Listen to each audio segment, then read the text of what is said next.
Hey guys, tonight we're slipping through the creaky door of history and diving headfirst into the truly scandalous. The disturbing, often downright unhinged things people did for fun in the Middle Ages. Forget plagues and pitchforks for a minute. We're talking about pleasure, medieval style. And let's be real, when fun means rolling in the hay with the neighbour's wife or cheering on acts that would get you cancelled at even the wildest frat party, you know you're not in Netflix territory anymore. So before you get comfortable, take a second to like the video and subscribe, but only if you actually enjoy this parade of historic weirdness. Drop a comment telling me your strangest hobby, or just how late it is where you're listening. It's always midnight somewhere. Now, dim the lights, let the white noise hum and try not to blush, because tonight's history lesson is a little less Sunday school and a lot more public scandal. Did peasants really sneak off for after-dark bathing parties with the whole village? Why were so many medieval party games basically pre-HR violation territory? How do you even find joy when every loaf of bread might be trying to kill you, and your neighbour's idea of a good time is a nice public execution? Let's put those burning questions in your head and then drop you right into the heart of it. Congratulations, you've just woken up in the year 1382. You have a toothache, an empty stomach, and it's festival day. Disturbing medieval entertainment is calling your name. Good luck. It's Saturday night, and the air is thick with the smells of wood smoke, roasting onions, sour ale, and something floral that might be perfume, or maybe just a desperate attempt to mask the usual medieval stench. There's a buzz in town. Tonight's the weekly bathhouse revel, and pretty much everyone who's anyone, or just hasn't washed in weeks, is making their way there, eager for a taste of warmth, wine, and whatever wild mischief might unfold. Forget any images of calm, candlelit spa days or polite wellness retreats. Medieval bathhouses were the ultimate neighbourhood hotspot, a place where the lines between bathing, flirting, drinking, and outright debauchery blurred the moment you stepped through the door. For most townsfolk, this was the closest thing to nightlife, community centre, and scandalous dating scene, all rolled into one foggy, humid room. You hand over a grimy coin to a crooked attendant, his grin missing several teeth, and duck inside. The air hits you like a wall, steamy, loud, thick with laughter, chatter, and the sharp tang of spilled wine.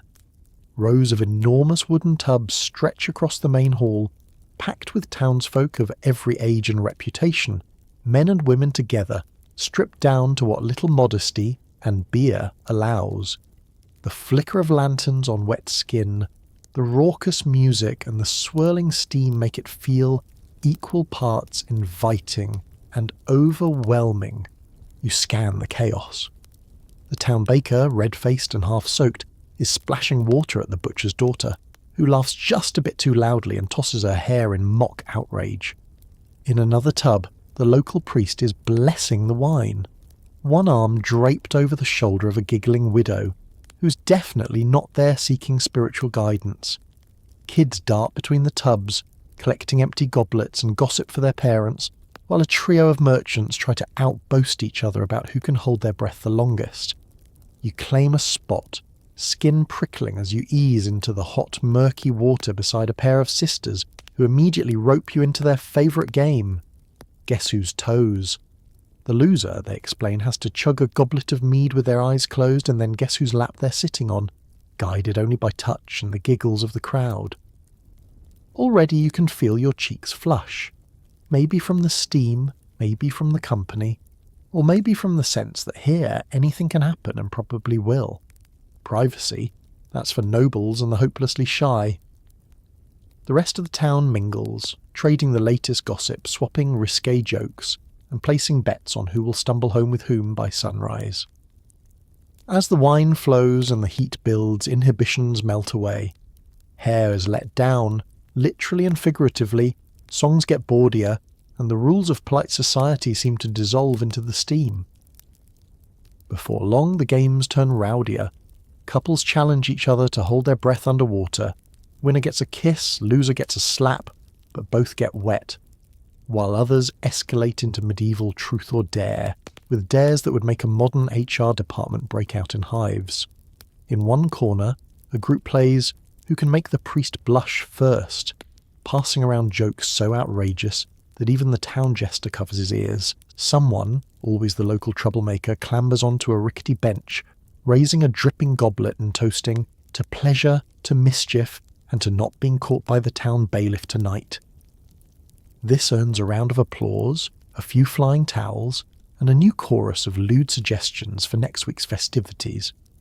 Nearby, two grizzled merchants argue about whether it's more thrilling to skinny dip in the river or in the bathhouse, with the consensus quickly landing on, why not both?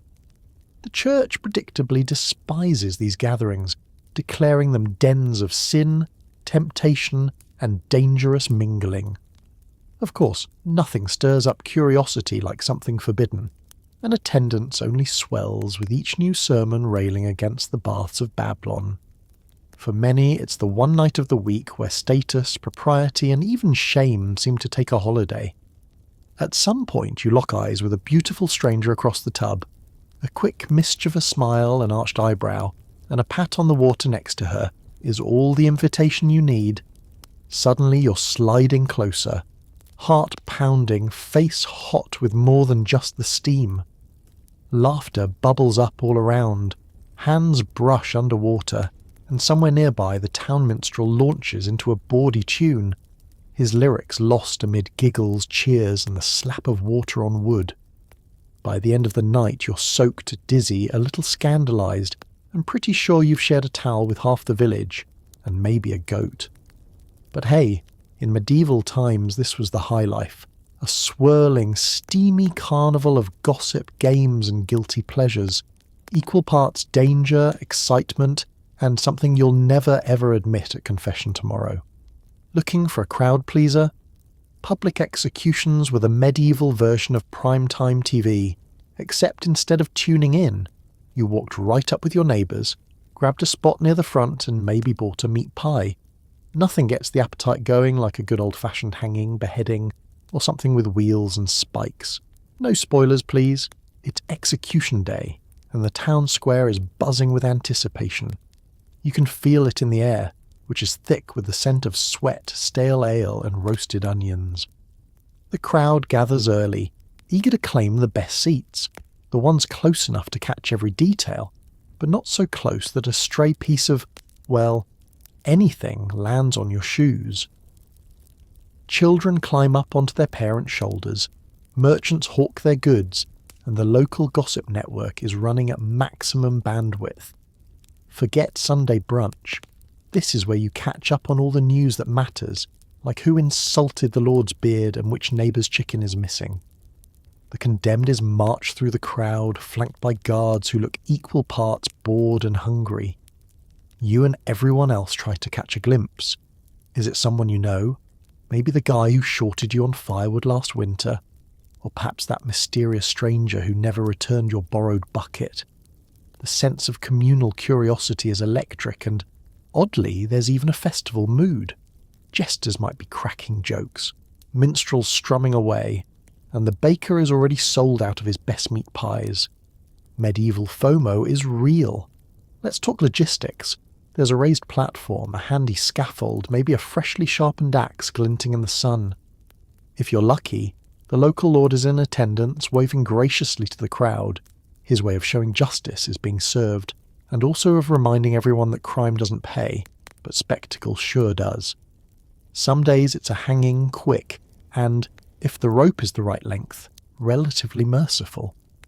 Other times, it's the slow roll, a beheading, a burning, or the infamous breaking wheel, which, as a form of entertainment, is about as relaxing as watching someone try to assemble IKEA furniture blindfolded. The crowd loves variety, and let's be honest, there's something for everyone. You stand shoulder to shoulder with everyone you've ever known, the line between justice and theatre as thin as your neighbour's patience for personal space. For children, it's an early education in both anatomy and moral lessons. For adults, it's a rare opportunity to let off steam, yell at the authorities, or just cheer for a good, clean execution. Sometimes, People even boo if the axeman messes up. You're not above a little constructive criticism. After all, the man's a professional. Don't forget the side bets. Will the rope break? Will the condemned confess at the last moment? Who's going to faint first? The criminal or old Mrs. Patterley, who insists on coming every time but always needs smelling salts by Act 2? The betting pool is lively, the stakes are low, and everyone's reputation is on the line. Win, and you get to lord it over your friends for a week. Lose, and you're buying the ale tonight. The executioner takes the stage, usually masked, always mysterious. His reputation depends on a clean job, swift, sure, and not too messy, unless the crowd's feeling bloodthirsty, in which case a little dramatic flair goes a long way. There's a hush as the sentence is read, a collective breath held. Then the deed is done, quick or slow, silent or screaming, and the crowd reacts as one. Cheers, groans, a smattering of applause. Children are hurriedly distracted by meat pies. Adults try to look solemn and fail, already swapping theories about next week's candidate. When the dust settles and the condemned is carted away, everyone goes back to their regular lives, a little more entertained, a little more convinced that order has been restored. The market opens up, gossip flows freely, and you start looking forward to the next show. It's gruesome, it's bizarre, but in the Middle Ages this was prime-time bonding, and honestly, it makes binge-watching true crime documentaries look pretty tame. So as you wipe the crumbs from your tunic and wander home with the rest of the crowd, you might pause to reflect on the day's excitement. Or maybe not. After all, it's only Tuesday, and rumour has it there's another one scheduled for Friday. Welcome to medieval leisure, where justice and entertainment come with snacks, bets, and a front row seat to humanity at its most dramatic. Ever wanted to prove your innocence by plunging your hand into boiling water? Of course you haven't. But in the Middle Ages, trial by ordeal was a hit, both as a legal system and as town entertainment. Because who doesn't love a little third-degree burn with their morning gossip? Let's set the mood. You wake up to the sound of bells and chatter. Today's the big day. Someone's about to be tested by ordeal. You brush the hay out of your hair, wrap yourself in your least filthy cloak and follow the crowds converging on the churchyard.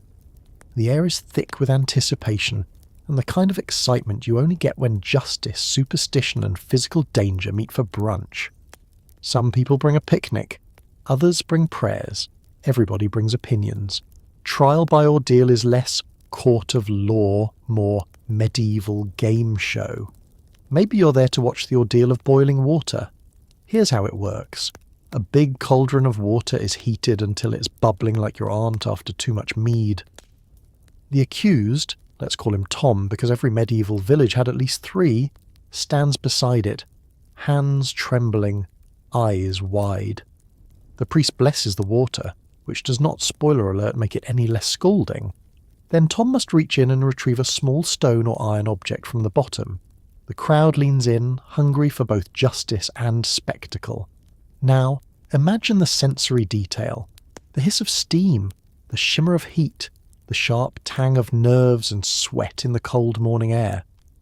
There's the thud of your neighbour's elbow as he jostles for a better view, and the distant cries of children trying to sell you miracle bandages, which are suspiciously just strips of old tunic. Tom steels himself, reaches in, and comes out with a hand that looks more like a boiled ham than a limb. The priest wraps his hand, says a prayer, and everyone waits 3 days to see if it gets infected. If he heals cleanly, he's innocent. A miracle. If not, well, bad news for Tom. Not in the mood for scalding? Maybe you prefer the ordeal by hot iron. For this event, the accused carries a red-hot iron bar for a set number of paces. The logic: God will protect the blameless from serious burns. The crowd loves this one. It's dramatic, it's smoky, and it's basically the Olympic torch relay, but with less running and a lot more screaming. Once again, the real entertainment is in the waiting. Everyone bets on the outcome, and medieval housewives start speculating about whose turn it will be next. Sometimes you get the ordeal by water, except this one involves tying someone up and tossing them into a pond. If they float, guilty. If they sink, innocent. though by then the point is sort of moot. Nothing says community spirit like fishing your neighbour out of the village duck pond while trying not to catch the plague. From a modern perspective, this is all horrifying, but in medieval times it made sense. How else do you determine guilt when nobody can read or write, and the only crime lab is a suspicious-looking goat? Trial by ordeal was a test of faith, courage, and pain tolerance, and an excuse for everyone to gather, gossip, and take notes for future blackmail opportunities. If Tom survived unscathed, it was seen as divine intervention. If not, everyone nodded sagely and claimed they knew it all along. For you, the casual onlooker, it's a front-row seat to a bizarre blend of theology, mob justice, and questionable medical practices. The whole town goes home abuzz with fresh stories, some about justice, most about the smell of burning skin. Tomorrow it'll be back to pottage and blisters, but for today you've witnessed history, where pain, fate, and entertainment walk hand in bandaged hand. And that, dear listener, is why you never, ever borrowed a sheep without asking in medieval Europe. One day a year the church turns into a circus, the priests dress as jesters, and all the rules are thrown out the window. It's called the Feast of Fools, and it's less a party and more a medieval HR nightmare with incense. Let's see what happens when the holiest folks cut loose. Spoiler, it involves a lot of questionable dancing. You wake up to bells, but they sound different, more chaotic, more joyful, like someone's replaced the bell ringer with a very caffeinated goat. The whole village is buzzing, and you realise today isn't just another grey slog through chores and prayers. Today is special. Today is the one day when the people who usually tell you to behave are about to out-misbehave the entire parish. The Feast of Fools begins at the church which, for one glorious day, is less a place of solemn whispers and more an arena for holy mayhem. The choir boys are practising their loudest, silliest songs. The altar is festooned with garlands and someone has snuck in a pig dressed like a bishop. Nobody's quite sure if that's symbolic or just a prank gone too far. The air is thick with incense, laughter, and the faint smell of spilled ale. Because yes, even the clergy are drinking today. First up, role reversal.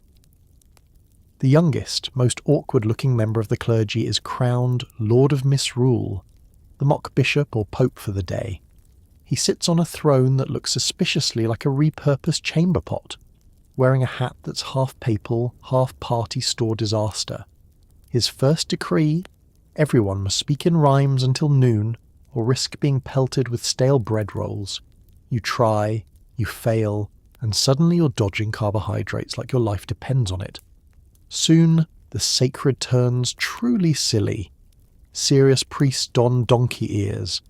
Monks parade down the aisle backward, singing hymns to the tune of bawdy tavern songs. Instead of the usual sermons, there are roasts, literally and figuratively. The bishop delivers a mock blessing, which is mostly a list of the village's worst cooks and loudest snorers. The pews are packed, everyone snickering, and the poor local scribe is trying desperately to take notes while giggling uncontrollably. If you thought the dancing at medieval weddings was awkward, wait until you see the clergy at the Feast of Fools. Processions snake through the streets, priests twirling in their robes, nuns attempting the medieval equivalent of the Macarena, and at least one bishop spinning on one foot until he falls into the soup cauldron. You might catch your own parish priest balancing a loaf of bread on his head, or challenging the mayor to a burping contest. It's a miracle no one gets excommunicated by lunchtime. Outside, the chaos spills onto the village square. Games erupt. Tug of war, mock trials for crimes like stealing too many turnips, and dramatic reenactments of local scandals starring clergy in outrageous wigs. Children chase after the jester priest who's pelting them with candies, and less generously with questionable vegetables. For once, nobody cares about hierarchy, titles, or even personal dignity. Food is everywhere. Strange pies, suspicious sausages, and bread shaped like various parts of the bishop's anatomy. If you're brave, you try the punch, which tastes like someone mixed holy water with regret. The best part? No one's keeping score. The entire village, from the richest merchant to the muddiest peasant, is swept up in this gleeful storm of reversed roles and roasted reputations. By evening, the church is a mess. The priests are asleep under the altar, and the Lord of Misrule is being gently pried off his throne by a team of giggling nuns. Everyone's exhausted, a little embarrassed, and full of new stories to whisper about until next year. As you stumble home, you can't help but wonder, if the holiest people you know can let loose this much, maybe there's hope for everyone. For just one day, chaos is sacred, laughter is law, and the only real sin is not joining in. Welcome to the Feast of Fools, medieval therapy at its loudest, silliest, and most wonderfully human. Imagine dancing until you collapse from exhaustion, and then getting back up to do it again. In the Middle Ages, dancing mania swept through towns, turning normal folks into marathon breakdancers with absolutely zero rhythm, medical understanding, or Spotify playlists. Let's picture it. You wake up in the middle of the night to the sound of music, or what passes for music in a medieval village, which is mostly a wheezy flute, an off-key hurdy-gurdy, and the relentless thump of people stomping on cobblestones. You rub the sleep from your eyes, stumble to the window, and see your neighbours, Aunt Greta, and that one monk with suspiciously flexible knees, all boogieing under the moon like there's no tomorrow. Welcome to the great medieval dance-a-thon. The only thing missing is a disco ball, though someone's probably waving around a lantern just to keep the vibe going. This isn't your average party. This is dancing plague. A real, terrifying and frankly bewildering outbreak of compulsive dancing that swept through medieval Europe several times, with the most famous episode hitting Strasbourg in 1748-1518. It starts with one person busting a move in the town square, sometimes as a joke, sometimes as a response to stress, and sometimes, according to witnesses, because of a sudden irresistible urge. Within hours, dozens are at it, arms flailing, legs pumping, sweat flying. Within days, the number balloons into the hundreds. The town elders scratch their heads, the priests wring their hands, the local musicians get paid overtime and wonder if this counts as a side hustle. The mood is somewhere between block party and horror movie. You want to look away, but you can't, partly because it's hypnotic, partly because you're trying to figure out if you're about to join in yourself. The dancers move with wild, feverish energy, eyes glazed, faces locked in expressions that are equal parts joy, terror, and, I deeply regret that third bowl of pottage. There's no real music, but sometimes, in an attempt to cure the outbreak, the town hires musicians hoping the dancers will tire themselves out. Spoiler, this does not work. If anything, it just gives everyone a beat to trip over. You can smell the sweat from down the street, mixed with panic and the faint tang of herbal remedies wafting out of the apothecary's door. Curious onlookers gather, murmuring their theories. Is it a curse? Divine punishment? Mass hysteria? Or did everyone just eat some really sketchy rye bread? No one knows, but the dancing keeps going, day after day, night after night. People collapse, only to be hauled to the side, revived with a splash of wine or cold water, and astonishingly, jump right back into the fray. Of course, medieval medical experts are called in, which means a local barber, a priest, and that one guy who claims to know about leeches. Their solutions range from exorcisms, never hurts to try, to bloodletting, when in doubt lose a pint, to the always popular lock them in the church and hope it goes away. Sometimes the authorities build a stage for the dancers, hoping to contain the madness to one area. Nothing says public health like crowd control with extra percussion. And yet, despite the chaos, the town adapts. Bakers sell snacks to the spectators, local vendors hawk miracle foot ointment, and some enterprising soul starts a betting pool. Who will dance the longest? Who will faint next? Even the village dogs get in on the action, barking at the spinning, sweating crowd like they've just seen someone invent modern choreography. For the non-dancers, it's both horrifying and wildly entertaining. A chance to gossip, to speculate, and to thank whatever medieval deities you haven't been struck with the urge. For the afflicted, it's something between ecstasy and agony. Some dancers reportedly died from exhaustion, dehydration or injuries, proof that sometimes you really can have too much of a good thing. As the days drag on, the mania fades, usually as mysteriously as it began. People stagger home, feet raw, spirits wrung out, promising never to dance again. But next year, when someone brings out the hurdy-gurdy at the summer festival, you know everyone's toes will start tapping. Because in the Middle Ages, even madness could become a group activity. And you get to tell your grandchildren that you witnessed the wildest party in history, no invitation required. Tired of watching the neighbours argue?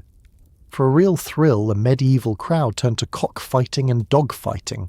No tickets required, just a loose moral compass and the ability to cheer for your favourite animal.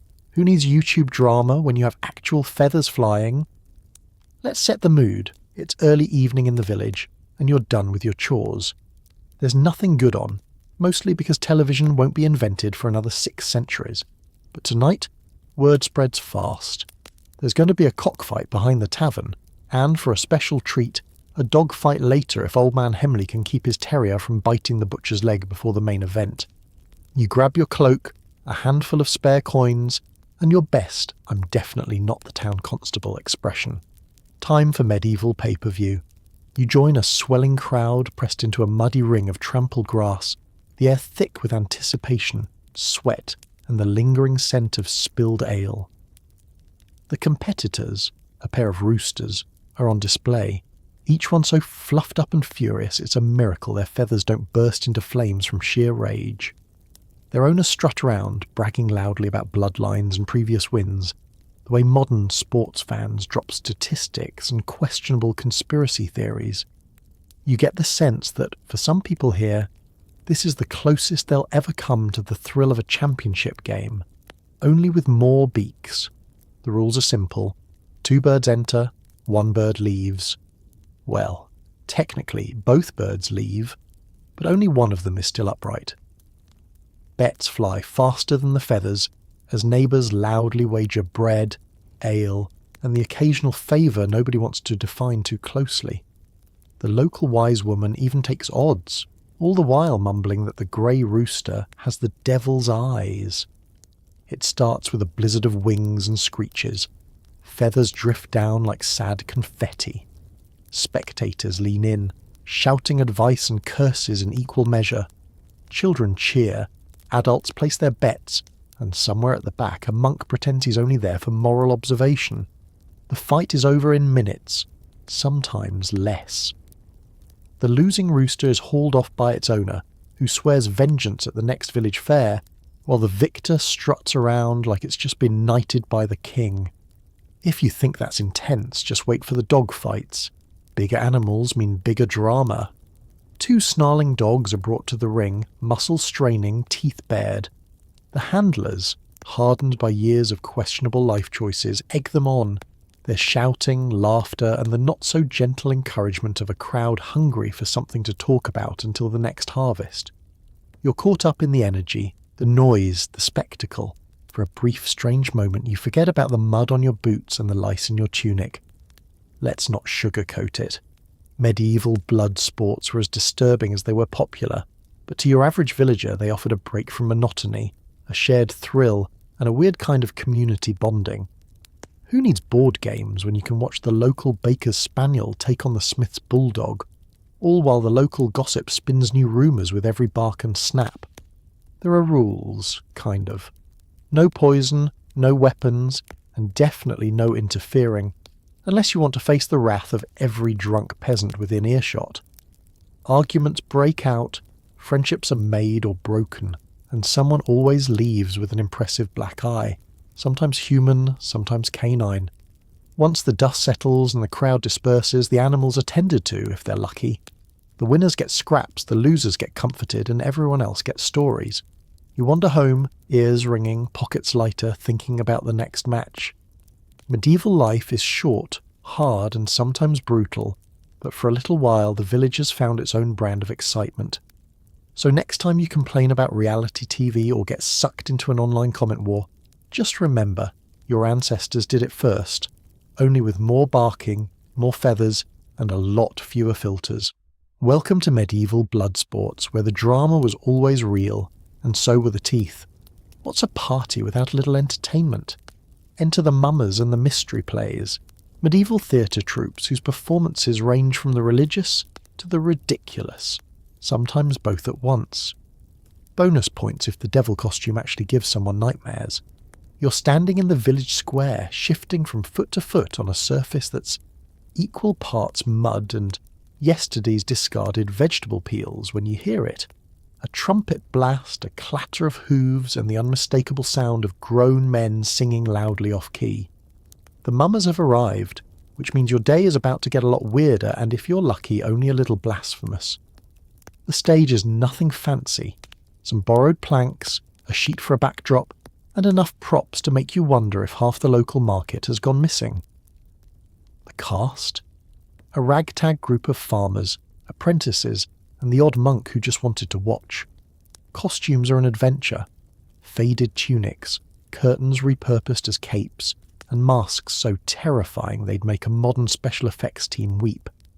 Someone's wearing goat horns. Someone else is painted green. No one knows why, and that's part of the fun. First up is the mystery play, an epic retelling of a Bible story, performed with the kind of dramatic flair that can only come from people who have spent most of their lives ploughing fields. Expect lots of shouting, wild gesturing, and the occasional flubbed line about the Book of Job. The audience is captivated, or at least distracted from their lice for a solid 30 minutes. You watch as Adam and Eve wander through a garden that's just 2 shrubs and a sleeping dog, only to be tempted by a snake that's clearly just someone's sock with eyes glued on. But it's the devil everyone's waiting for. When he bursts onto the stage, horns askew, cloak billowing, cackling like he just stubbed his toe, you feel a chill run down your spine.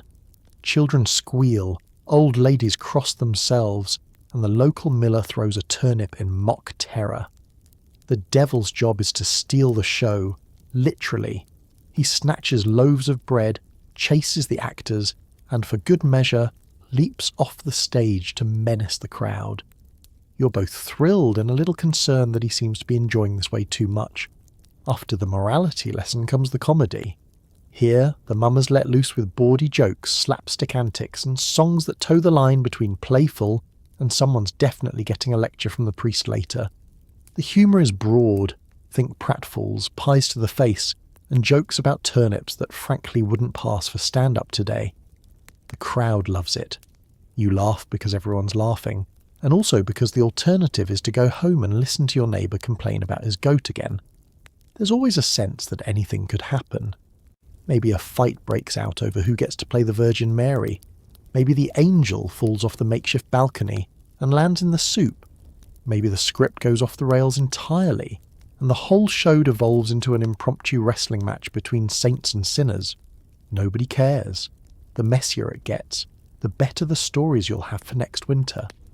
By the time the play ends, the sun is setting, your cheeks hurt from laughing, and the mummers are passing around a hat for donations, coins, food, or even the odd chicken. Everyone tosses something in, partly out of gratitude, partly out of superstition. You never know when you might need a good actor to fake your death for tax reasons. As you wander home, you realise you've witnessed something rare. A moment of joy, chaos, and community, with just enough existential terror to keep things interesting. The devil is still lurking somewhere in the shadows, probably looking for his sock. But for now, the night is alive with stories, laughter, and the lingering feeling that, sometimes, the best way to make sense of the world is to watch it played out in mud, masks, and a whole lot of heart. Ever dreamed of being royalty? In medieval festivals, the Lord of Misrule or Boy Bishop would rule the party, handing out orders and making chaos. For one day, the town's most questionable character was in charge. It's like letting the class clown run the school. Nothing could possibly go wrong. The sun rises on festival day, and you can feel the excitement. It's not just the promise of stale bread and watered-down ale. Today is the day when hierarchy flips upside down and chaos takes the throne. All across the village, people are already gossiping about who'll get the honour this year. Will it be drunken Thomas, who once fell asleep in the Lord's duck pond? Or Agnes, infamous for her laugh that could curdle milk? The suspense is as thick as the morning fog. The selection process is about as organised as a goat stampede. Sometimes it's a vote. Sometimes it's a volunteer from the crowd. Usually whoever's had the least sleep or the most mead. Occasionally there's a minor contest, like who can balance a turnip on their head the longest. Dignity is not required, but a willingness to embarrass yourself absolutely is. At last the chosen one is crowned with something spectacular, like a hat made of chicken feathers and leftover holly. The village cheers. Nobles cringe. Now the real fun begins. As Lord of Misrule, you issue absurd decrees. Maybe everyone must hop on one foot for the next hour, or sing all their sentences. The mayor has to swap tunics with the blacksmith, and your parish priest is forced to serenade the goats. No one is safe from the mock king's sense of humour, which is either genius or a form of mild public humiliation, depending on whether you're on the receiving end. The mock royalty takes their seat. A rickety wooden throne, decorated with ribbons, old bread crusts, and whatever else was lying around. Their loyal court assembles, usually a gang of giggling children, and that one neighbour who will take any excuse to dress up in a bedsheet and call it a toga. The Lord's duties include making up ridiculous games, handing out joke fines, and inventing punishments for minor crimes. Late to the feast? You have to recite a love poem to the local pig, eat with the wrong spoon, time to do the worm across the muddy square. The townspeople play along, rolling their eyes but secretly loving every minute. For one precious day, the rules are gone. You get to roast the Lord with impunity, tease the grumpy reeve, and watch your stoic father try to juggle apples with his feet. The real king, if he's anywhere nearby, usually keeps a safe distance, both from the chaos and the inevitable wine stains. Amid all the silliness, there's a strange sense of unity. Rich and poor, old and young, everyone's equal under the rule of the village idiot. Feasts become food fights. Dancing gets wilder. People let out months of pent-up frustration in laughter and good-natured pranks. There's even a rumour that once, in a fit of mischief, a Lord of Misrule declared the cows should be addressed as My Lady for the entire festival. No one remembers why, but the cows seem to enjoy the extra attention. The day barrels on with ever more elaborate jokes, from surprise donkey races through the churchyard to impromptu knighting ceremonies, where you're tapped on the shoulder with a slightly damp turnip. By evening, everyone is exhausted, hoarse from laughing and full of the sort of stories that will keep the tavern lively for months. Eventually, as the last echo of giggling fades and the king is helped down from their wobbly throne, the village returns to normal. Real authority reasserts itself. People pretend to be serious again, but there's a new lightness in the air, a shared memory of chaos well spent. So if you've ever wished you could rule the world, even for a day, just remember, in medieval times, sometimes the jester really did wear the crown. And somehow civilization survived, turnip hats and all. Sometimes the fun was in watching the local rich kid get fined for wearing the wrong hat. Medieval sumptuary laws dictated who could wear what, turning everyday clothing into a high-stakes game of, will the fashion police arrest me? Get ready for drama and possibly a public shaming. Let's paint the picture. It's market day and the square is buzzing. You're mingling with your fellow peasants, carefully ignoring the persistent itch of your one woolen tunic and the fact that your shoes are made from what might actually be recycled pig bladder. Suddenly a gasp ripples through the crowd. Someone spotted Geoffrey. Yes, Geoffrey, the blacksmith's son, strutting through town in a brand new, suspiciously purple doublet. It's the shade of royalty, and the shade of, I hope you brought enough coin for a fine, my friend. You see, in medieval Europe, looking too fancy could land you in hot water, boiling, metaphorically, and occasionally, literally. The local lord or the king himself decided who could wear what, and the rules were as strict as they were ridiculous. Are you a peasant? Congratulations. You're legally required to look like you just rolled through a compost heap.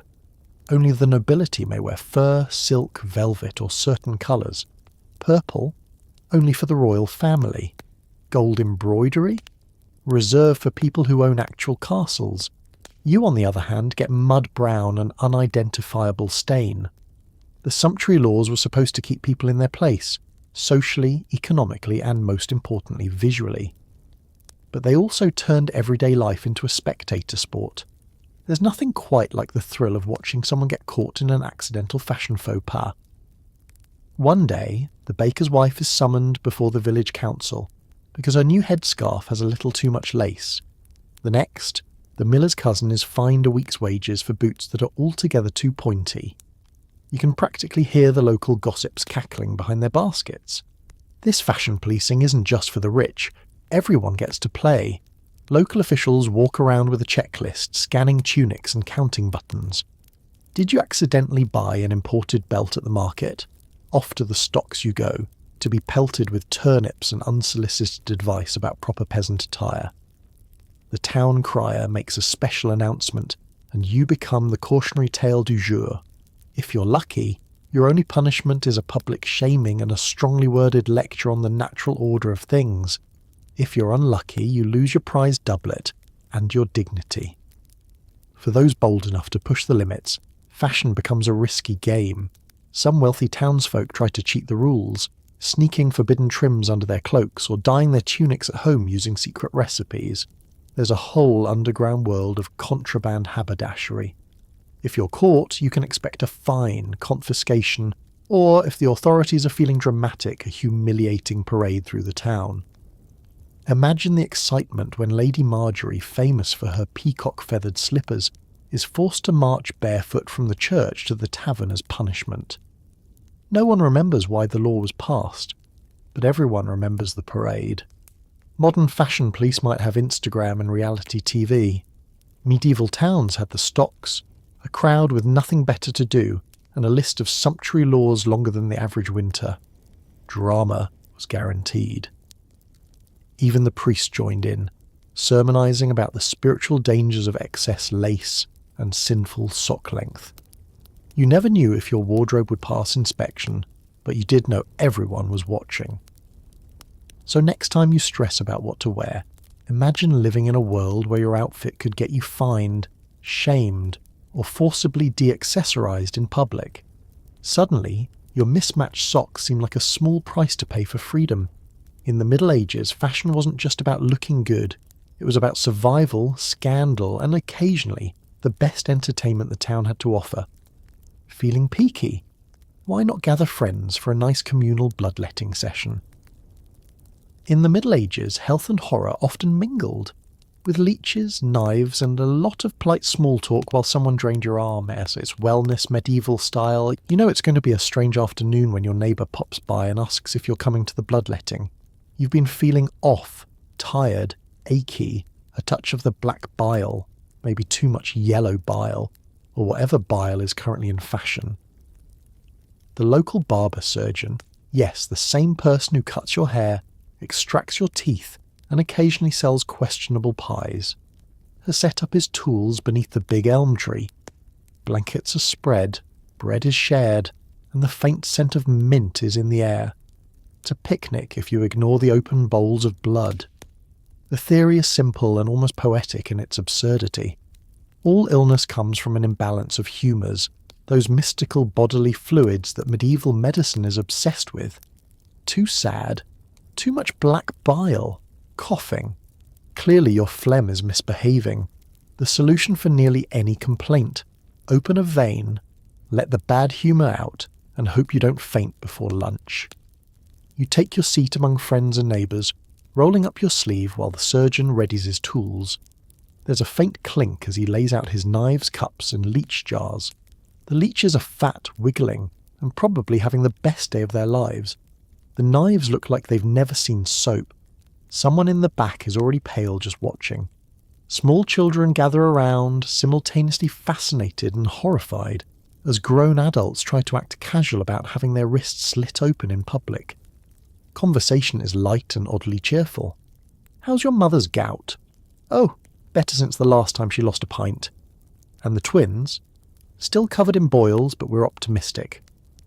Someone offers you a slice of coarse bread, which you accept with your non-bleeding hand. There's always at least one joker who asks the barber surgeon for a double portion of bloodletting, just to be sure. The process itself is anything but gentle.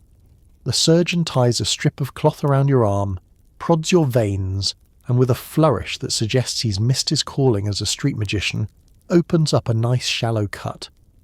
If you're unlucky, he'll try to distract you with a story about a cousin who once bled for so long she saw angels, or possibly just the thatched roof spinning.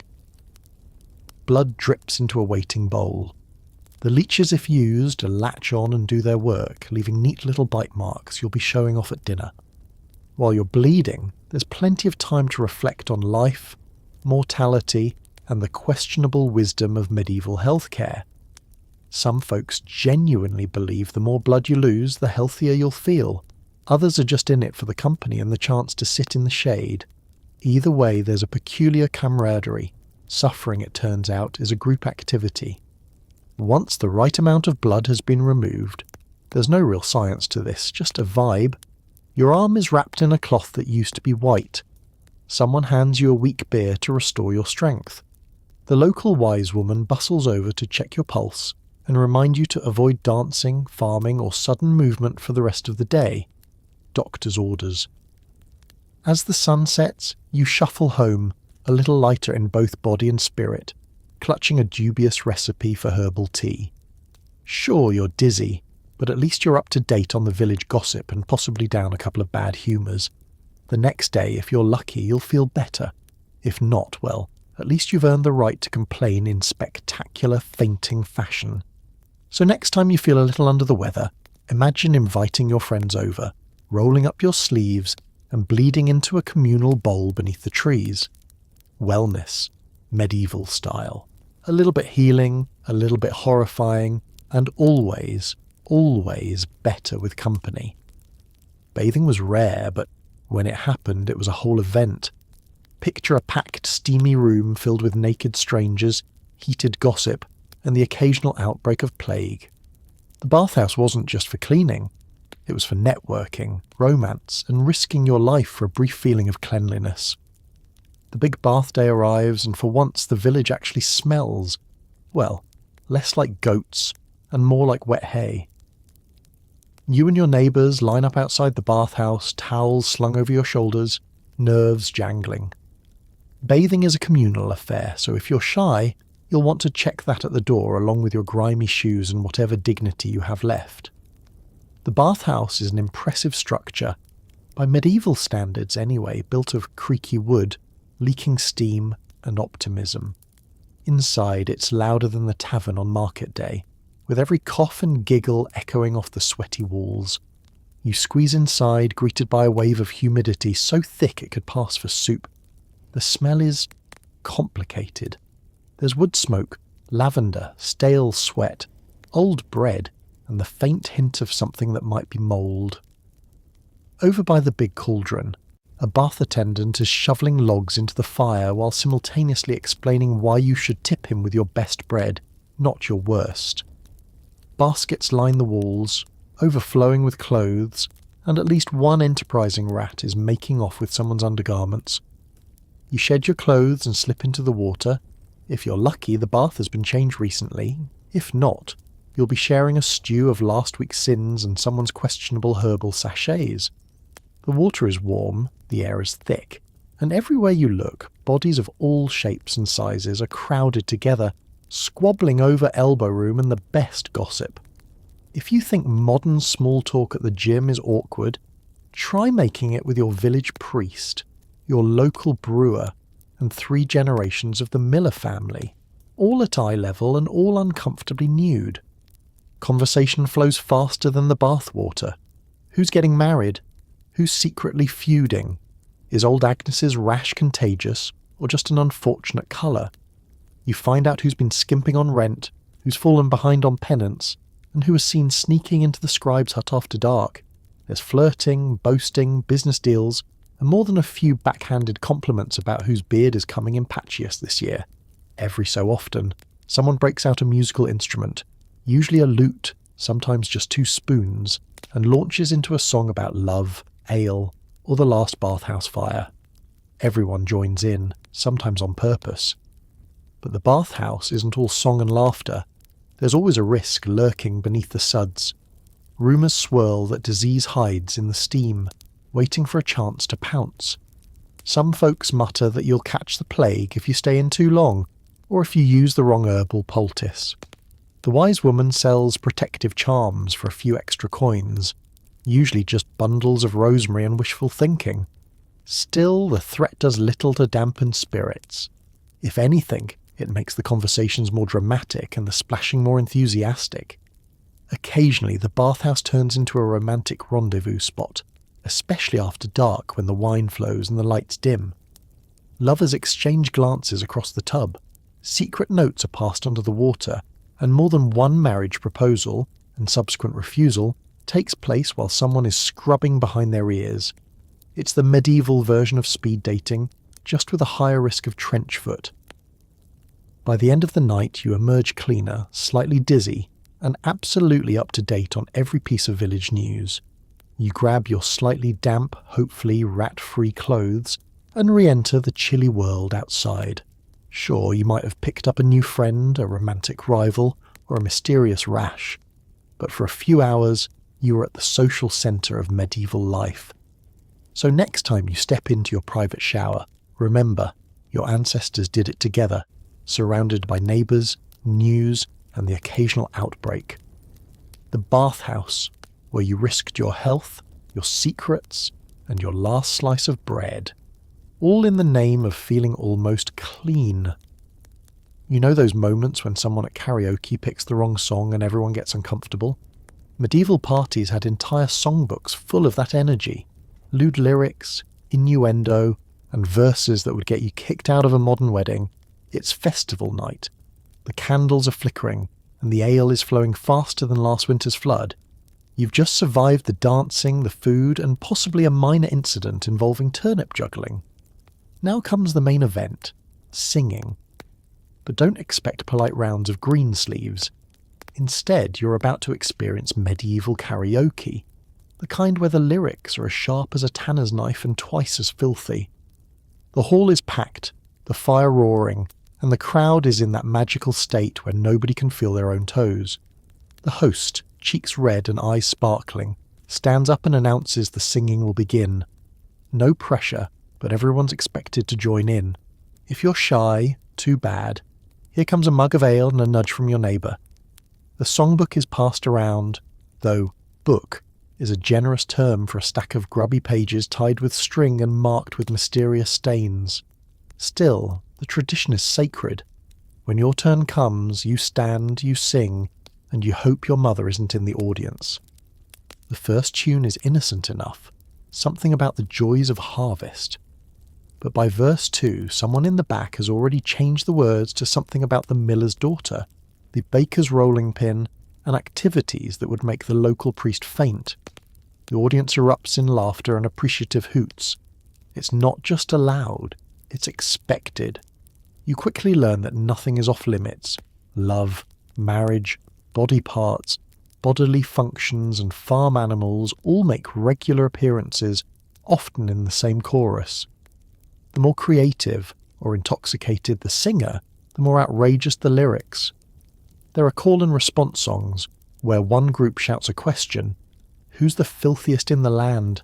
and the other group provides an answer that can't be repeated in polite company. There are rounds where every verse gets bawdier, and competitions to see who can invent the most scandalous rhyme. Some songs are so old and notorious, they're only sung after midnight, when the local magistrate has either left or joined in. If you're lucky, a wandering minstrel is present, egged on by the crowd to perform the classics, tales of unfaithful lovers, lusty knights, and innkeepers with questionable morals. He'll strum his lute, wink at the audience, and belt out a tune so full of double meanings it could pass for a modern internet meme. The innkeeper, meanwhile, pretends to be scandalised while secretly hoping for an encore. You might try to keep your performance dignified, but the crowd is not here for dignity.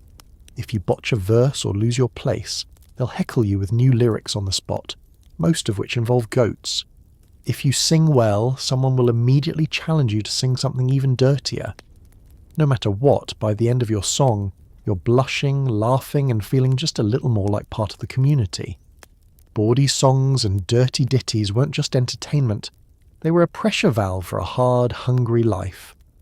For a few hours, everyone could forget their aches, debts, and fleas, and just howl along to a song about the tanner's wife and her travelling peddler.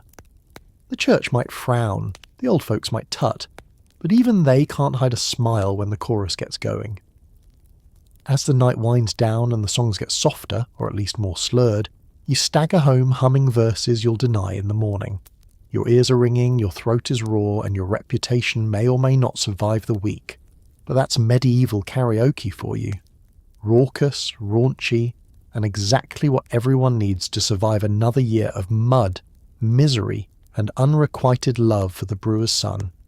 Science wasn't all astronomy and herbal remedies. Sometimes people gathered to watch experiments involving live animals and the creative use of household tools. Don't worry, it's all in the name of progress. Or at least a good story at the tavern. Let's step into the shoes of a medieval curiosity seeker. The village is abuzz. Word's out that the local scholar, whose only real qualifications are a long robe, a book he can almost read, and a spectacular beard, has a new experiment planned. The crowd gathers in the marketplace, elbowing for a better view, curiosity outweighing any mild sense of animal sympathy. Kids swarm in, eager for a spectacle that doesn't involve milking cows or arguing about who stole the bread. The baker has brought extra rolls for throwing, just in case things get dull. The subject of today's science: rats. There's never a shortage. After all, this is a medieval town, and the rats are both your worst enemy and, on nights like this, your source of public entertainment.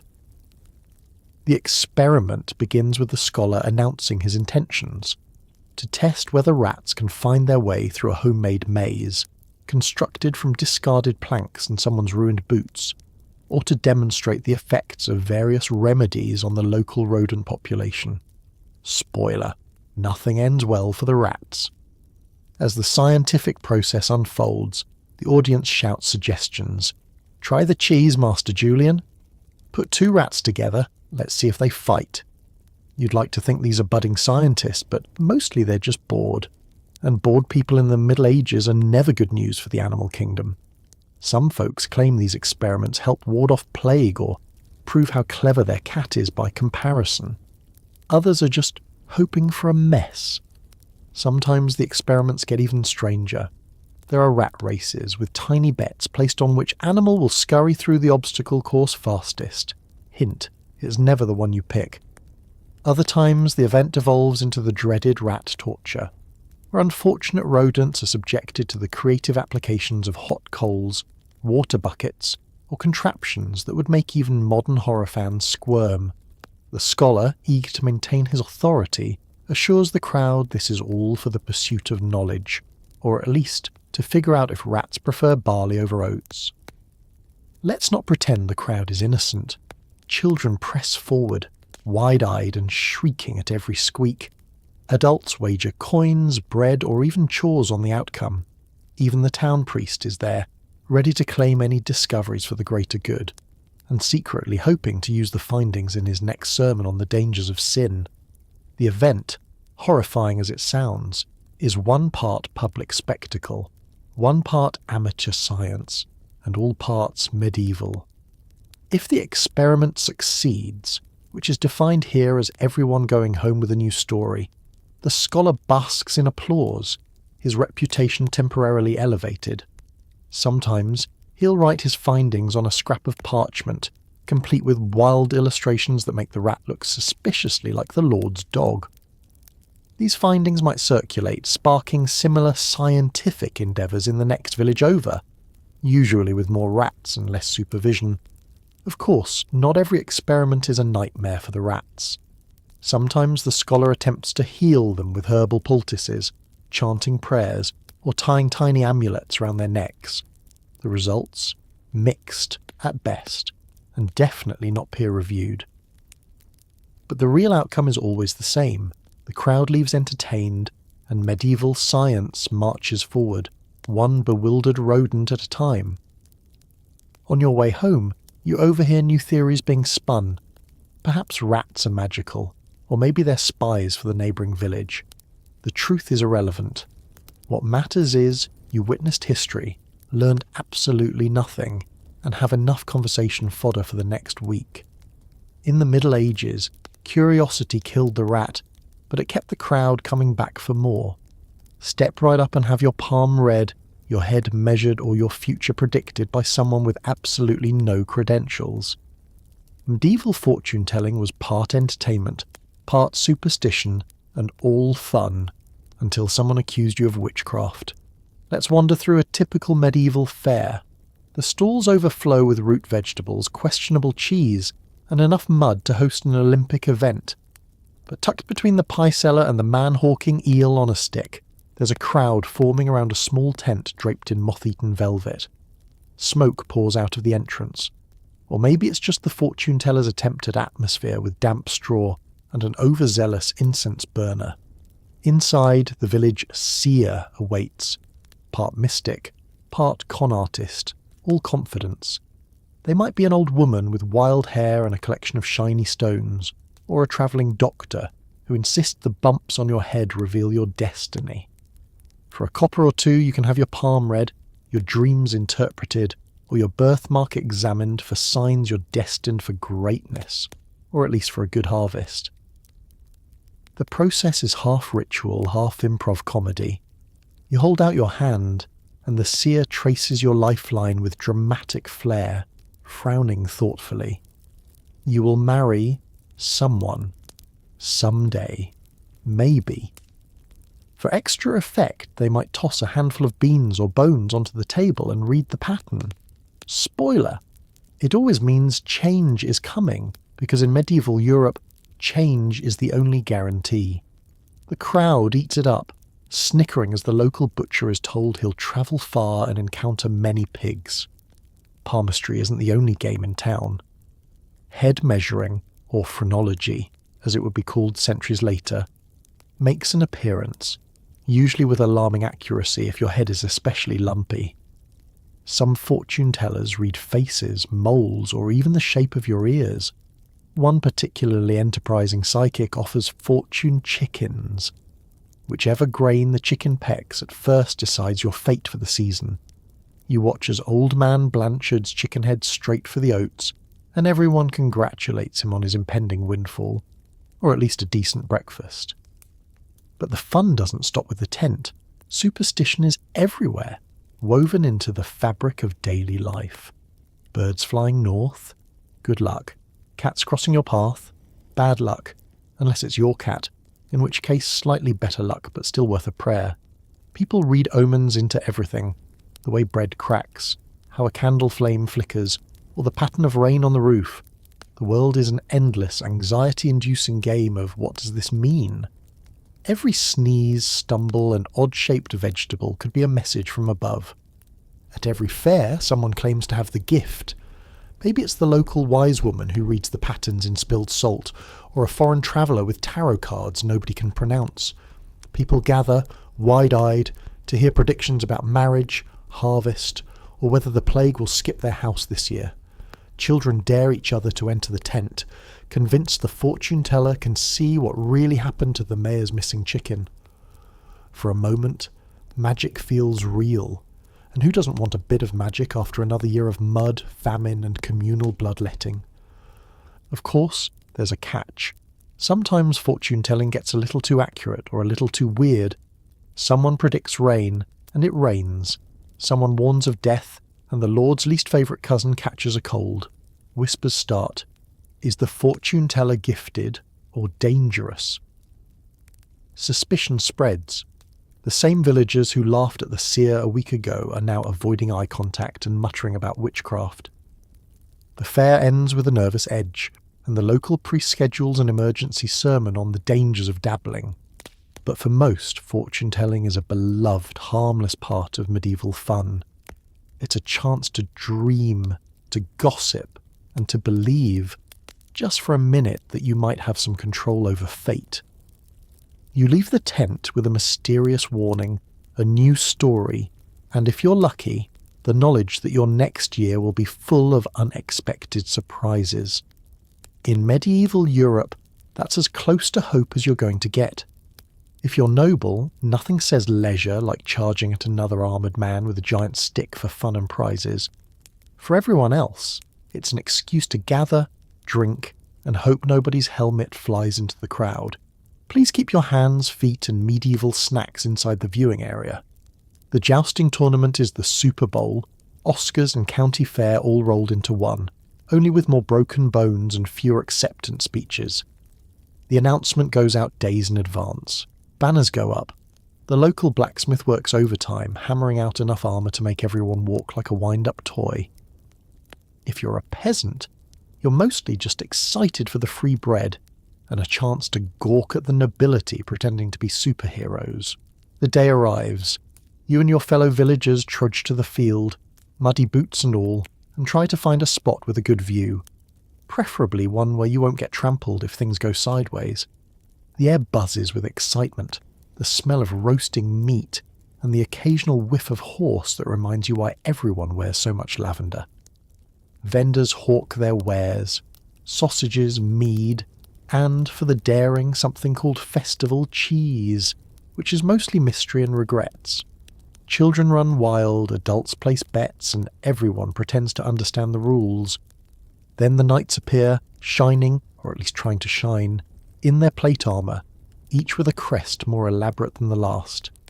Some are local favourites, known for their strength, bravery, or ability to eat an entire pie without using their hands.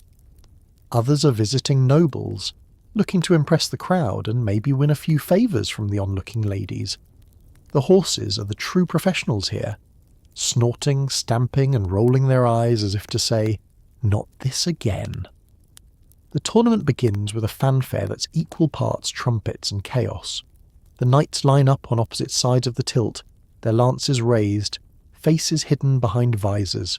The crowd hushes, then erupts into shouts as the horses thunder forward, the ground shaking like an ill-constructed tavern floor. The impact is loud, spectacular, and more often than not ends with one or both knights in the mud. Cheers, laughter, and a few sympathetic groans ring out as armour is untangled and lances are retrieved. Jousting isn't just a test of strength or horsemanship, it's a display of showmanship. Knights perform dramatic salutes, toss favours, ribbons, scarves, the occasional baked good, to the crowd, and occasionally pause to flirt with the baker's daughter or wink at the mayor's wife. There's bravado, banter, and enough melodrama to fill a year's worth of epic poems. You get caught up in it all, biting into your sausage and hoping nobody's visor pops off and ricochets into your lunch. Of course, the risks are real. Helmets dent, shields shatter. The unlucky knight who gets unhorsed is helped up by a squire and, if he's in good spirits, offers a bow to the crowd before limping off for a flagon of something strong. Occasionally the local physician, a man with a terrifying collection of bone sores, gets called in, giving everyone a chance to gossip about old injuries and new rivalries. Some tournaments even feature bonus rounds, sword fights, archery contests, or games involving throwing cabbages for distance, which never fails to delight the children and alarm the geese. For the nobility, jousting is about honour, reputation, and the possibility of catching the eye of someone with a good inheritance. For everyone else, it's pure spectacle. You watch, laugh, and, if you're lucky, catch a stray piece of armour as a souvenir, or at worst, a concussion. By sunset, the field is a mess of churned mud, scattered feathers, and half-eaten pies. The victors parade around, basking in applause and nursing bruises. The rest of the crowd filters home, already spinning the day's events into legend. And you? You walk back through the dusk, humming the tournament's anthem and secretly hoping you never have to wear that much metal for fun. Because when it comes to medieval entertainment, nothing quite beats the thrill of jousting. Big stakes, bigger risks, and the very real possibility that your dinner could be interrupted by a flying gauntlet. Medieval folks didn't need much excuse to drink. Festivals, weddings, funerals, anything was a good time for a competitive drinking contest. The winner? Usually the last person not crawling home. The prize? A hangover and occasionally permanent brain damage. It's feast day in the village, which means barrels of ale have appeared like mushrooms after rain, and the tavern is packed. There's an energy in the air, equal parts celebration and impending disaster. The tables are sticky, the benches creak under the weight of too many merrymakers, and the local brewer is already congratulating himself for what will inevitably be remembered as the night old Magda fell in the pig pen. Tonight you're not just here to drink, you're here to compete. The rules are beautifully simple. Drink, drink, and then drink some more. Each round, the mugs get bigger, the toasts get louder, and the jokes get worse. There's no timer, just the relentless encouragement of your friends and the shame of being the first to tap out. The first competitors are always overconfident, usually the village's younger men, eager to prove themselves and already a little tipsy from warming up. There's also always one wild card like the local priest who claims to be just here for fellowship, but somehow never seems to lose a round. The contest begins with a raucous toast to life, to love, to surviving the winter with all your toes. Mugs clink, ale sloshes, and the first few rounds go down easy. By round 4, the room is louder, warmer, and filled with a kind of courage that comes only from poor decision-making. The local minstrel tunes up and starts playing the most annoying song he knows, which everyone insists on singing along to, whether or not they know the words. As the night wears on, the challenges get sillier. Drink while hopping on one foot. Drink while reciting your favourite saints' feast days. Drink while balancing a spoon on your nose. At least 2 people fall over trying to prove they can outdrink the baker, who's been secretly swapping his ale for water for the last 3 rounds. The village healer hovers in the corner, clutching a bucket and muttering about foolishness and stomach pumps that haven't been invented yet. Spectators get in on the fun too, placing bets, offering rowdy encouragement, and inventing new rules as the crowd's collective judgment deteriorates. Children sneak in, wide-eyed, to watch the spectacle and learn valuable life lessons like never try to outdrink your grandmother. The air gets thick with laughter, spilled ale, and the inevitable aroma of someone who should have stopped an hour ago. Of course, drinking contests are not for the faint of heart or weak of liver. Somewhere after midnight, the line between champion and cautionary tale begins to blur. The field narrows. A few passed out under the table, one participant disqualified for accidentally starting a food fight, another for getting distracted by the dancing. The tension rises as the last 2 contenders square off, mugs in hand, cheered on by the crowd. Victory is a dubious honour. The last person standing is rarely standing for long. Sometimes the winner makes a speech, slurred, poetic, and almost entirely unintelligible. Prizes range from a free meal to an extra barrel of ale, though the real trophy is the legendary status you'll enjoy until next year, or until someone else manages to drink even more and survive to tell about it. The losers are carried home, tucked into beds, or, more likely, left to sleep it off in the stable. The tavern keeper sweeps up the mess, already planning how to turn tonight's chaos into next year's advertisement. As you stagger home, you swear you'll never do it again, until the next feast day comes around and the lure of friendly competition proves impossible to resist. Because in medieval times, nothing brought people together like a little healthy rivalry, a lot of ale and the proud shared tradition of regretting it all in the morning. Romance in the Middle Ages meant sharing apples, passing kisses, and occasionally trading lice. Parlour games of the era were equal parts flirting, embarrassment, and the mild risk of an outbreak. Love was in the air, along with typhus. It's festival night, and the air in the village hall is thick with wood smoke, candle wax, and anticipation. You and your fellow townsfolk have eaten your fill of questionable stew. You've tried not to lose an eye during the dancing plague, and now it's time for the main event. Medieval flirting, delivered in the form of a parlour game with just enough scandal to keep things interesting. The rules are simple, if not exactly hygienic. The love apple, usually a slightly bruised, not quite rotten fruit, circulates among the group. Someone starts by taking a big, dramatic bite. Then, with all the ceremony of a royal decree, they turn and pass the apple, sometimes with a smile, sometimes with a blush, sometimes with a nudge that hints at a year's worth of pent-up feelings. The next person takes a bite from the same side. If you're thinking, isn't this just swapping germs? Yes, it is. But remember, this is a world where communal bathwater is considered cutting-edge hygiene. As the game goes on, the crowd grows rowdier. The old folks tut and gossip but don't leave their seats. Nobody wants to miss the latest romantic twist. Young men try to play it cool, young women pretend not to notice who's eyeing them from across the circle, and the local priest hovers by the door, ready to remind everyone about the virtues of chastity. Though he's often the one laughing hardest when someone gets caught with a particularly juicy apple-induced smooch. If you're lucky, your turn comes quickly.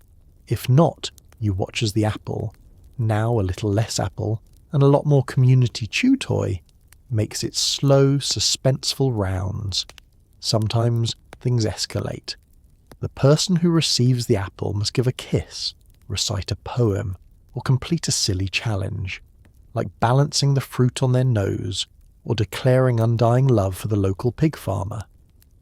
Everyone laughs, and a few people use the opportunity to sneak in actual proposals, because what says romance like asking for someone's hand in marriage after 3 bites of slightly fermented fruit? Of course, with every pass, the risks grow.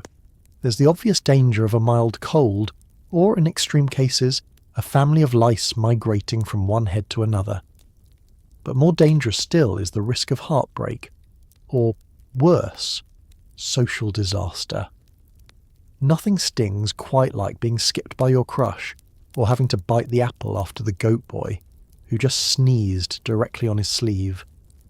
The game is a minefield of hope, embarrassment, and immune system challenges. Sometimes, the love apple becomes a backdrop for confessions and declarations.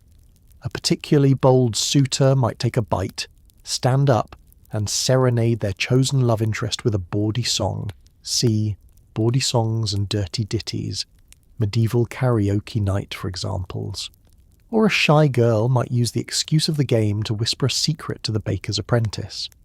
The air is thick with gossip, and the crowd lives for every awkward moment. But for all its drama and dubious hygiene, the love apple game works. Couples pair off. Old grudges soften. The community, for a few silly infectious moments, forgets about the mud, the taxes, and the ever-present threat of plague. Love blooms, or at least limps along, slightly sticky and tinged with the flavour of overripe fruit. By the end of the night, the apple is a pulpy, exhausted mess, much like the participants.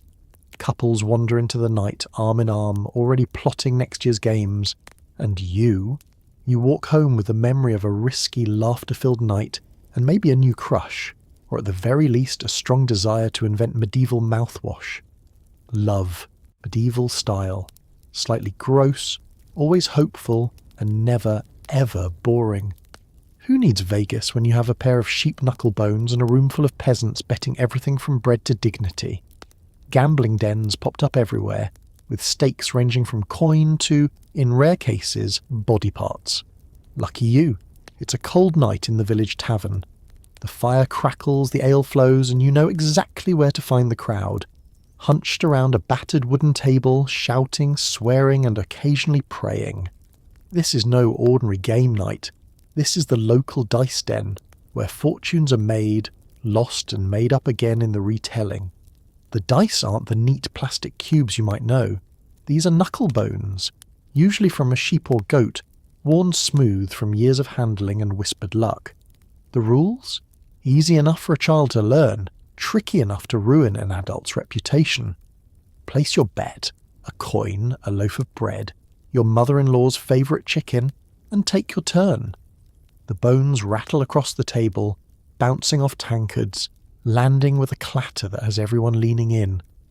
If you're feeling bold, or just unlucky, you can up the ante. Some folks bet their boots, their next harvest, or even a promised favour, meaning, yes, you might spend the rest of the year owing the town drunk a week of goat herding. Sometimes the stakes get dark. There are stories of gamblers betting body parts or even in desperate times their freedom. Double or nothing takes on a whole new meaning when you might actually end up as someone's servant for a month. The tavern is thick with tension. Every throw is met with groans, cheers, and the occasional wild accusation of cheating. The house is just old Greta, who runs the place with an iron ladle and a glare that could curdle cream. She makes sure no one cheats, at least not too obviously, and collects a small fee from the winnings, which she'll claim is for the church roof. No one believes her, but no one wants to argue with a woman who can bench press a barrel of ale. It's not just dice either. Cards, nuts, and even spinning coins get their moment in the medieval spotlight. The games are endless: hazard, raffle, and the always popular who can guess how many beans are in the jar. The only thing you can't gamble on is when your luck will run out. Gambling dens aren't just about the thrill, they're the medieval social network. Deals are struck, marriages proposed, and occasionally dissolved, and more than one village feud has started over a disputed role. There's laughter, boasting, and wild storytelling, often fueled by the free-flowing ale. The winner buys the next round, the loser vows revenge, and the local priest stands outside muttering prayers for everyone's immortal soul. Of course, the church frowns on gambling. Dice games are frequently condemned from the pulpit, blamed for everything from poverty to pestilence. The town officials occasionally raid the den, confiscating the bones and issuing stern warnings, right up until the next rainy night, when they're found betting on whether the baker's cat will catch a mouse before sunrise. Sometimes the games get superstitious. Players rub lucky charms, whisper secret prayers, or refuse to throw the bones if a black cat walks by. Someone claims that rolling 3 6s means the devil himself is present, which only makes the stakes more exciting. You can almost believe it as the night goes on and fortunes swing back and forth faster than the tavern door. By dawn, pockets are empty, friendships are tested, and the unlucky ones are negotiating IOUs with old Greta. You walk home, lighter of coin but heavier with stories, tales of wild bets, impossible luck, and that one perfect roll you'll never forget. Your dignity may be dented, but you know you'll be back, because there's always another game, another roll, another chance to beat the odds and walk away with your head held high. Or at least with your boots still on your feet. So next time you drop a quarter in a slot machine, remember, you're just following in the footsteps of generations who knew that sometimes you have to roll the bones and pray the devil's too busy elsewhere. Forget Netflix true crime.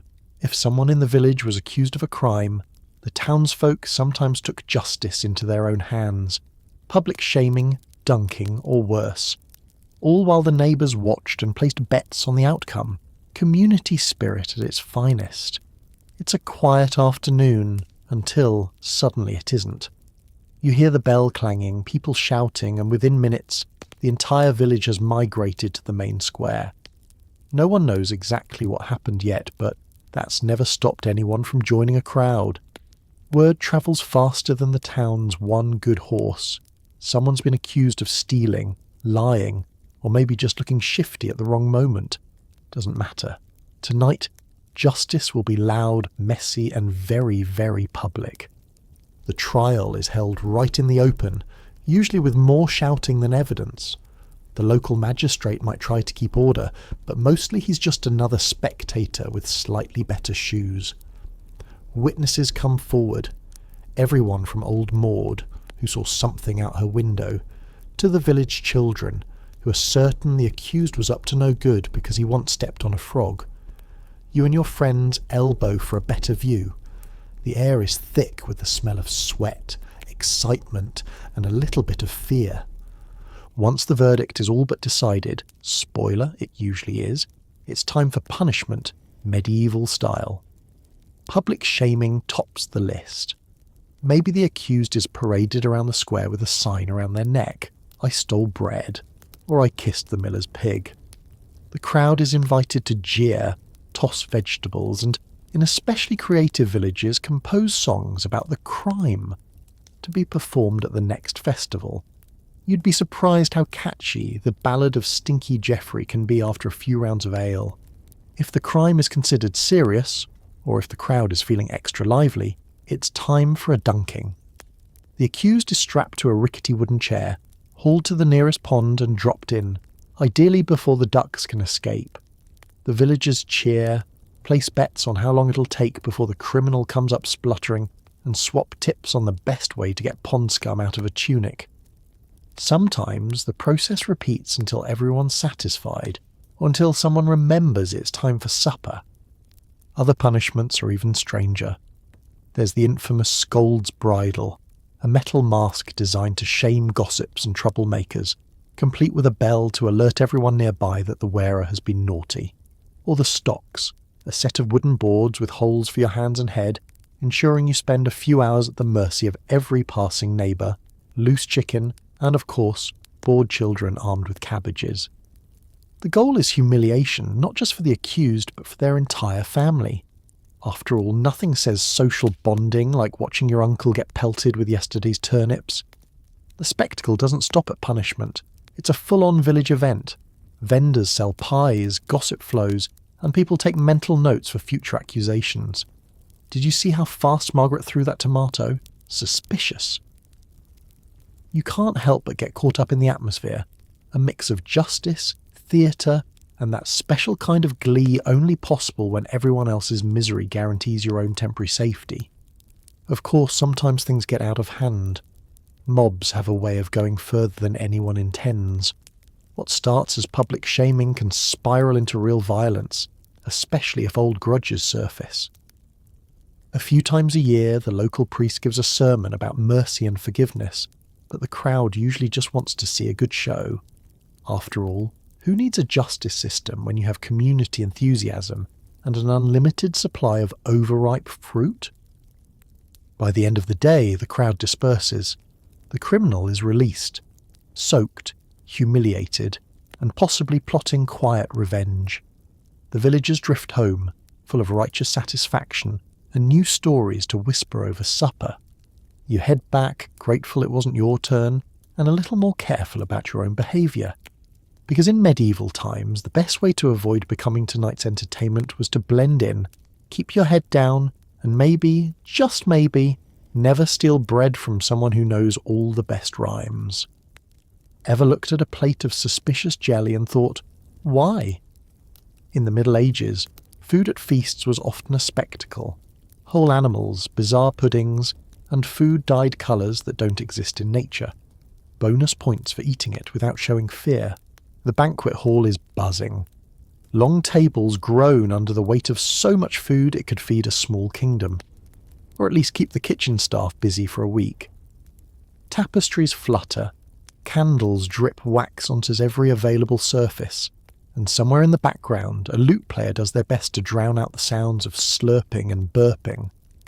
Tonight is not just about eating. It's about culinary courage, medieval style. As you take your seat, you're greeted by a parade of dishes that seem to be equal parts artistry and attempted murder. There's the roasted peacock, feathers reattached for dramatic effect. There's a pie so massive it has live birds hiding inside, just waiting for the right moment to escape and cause chaos.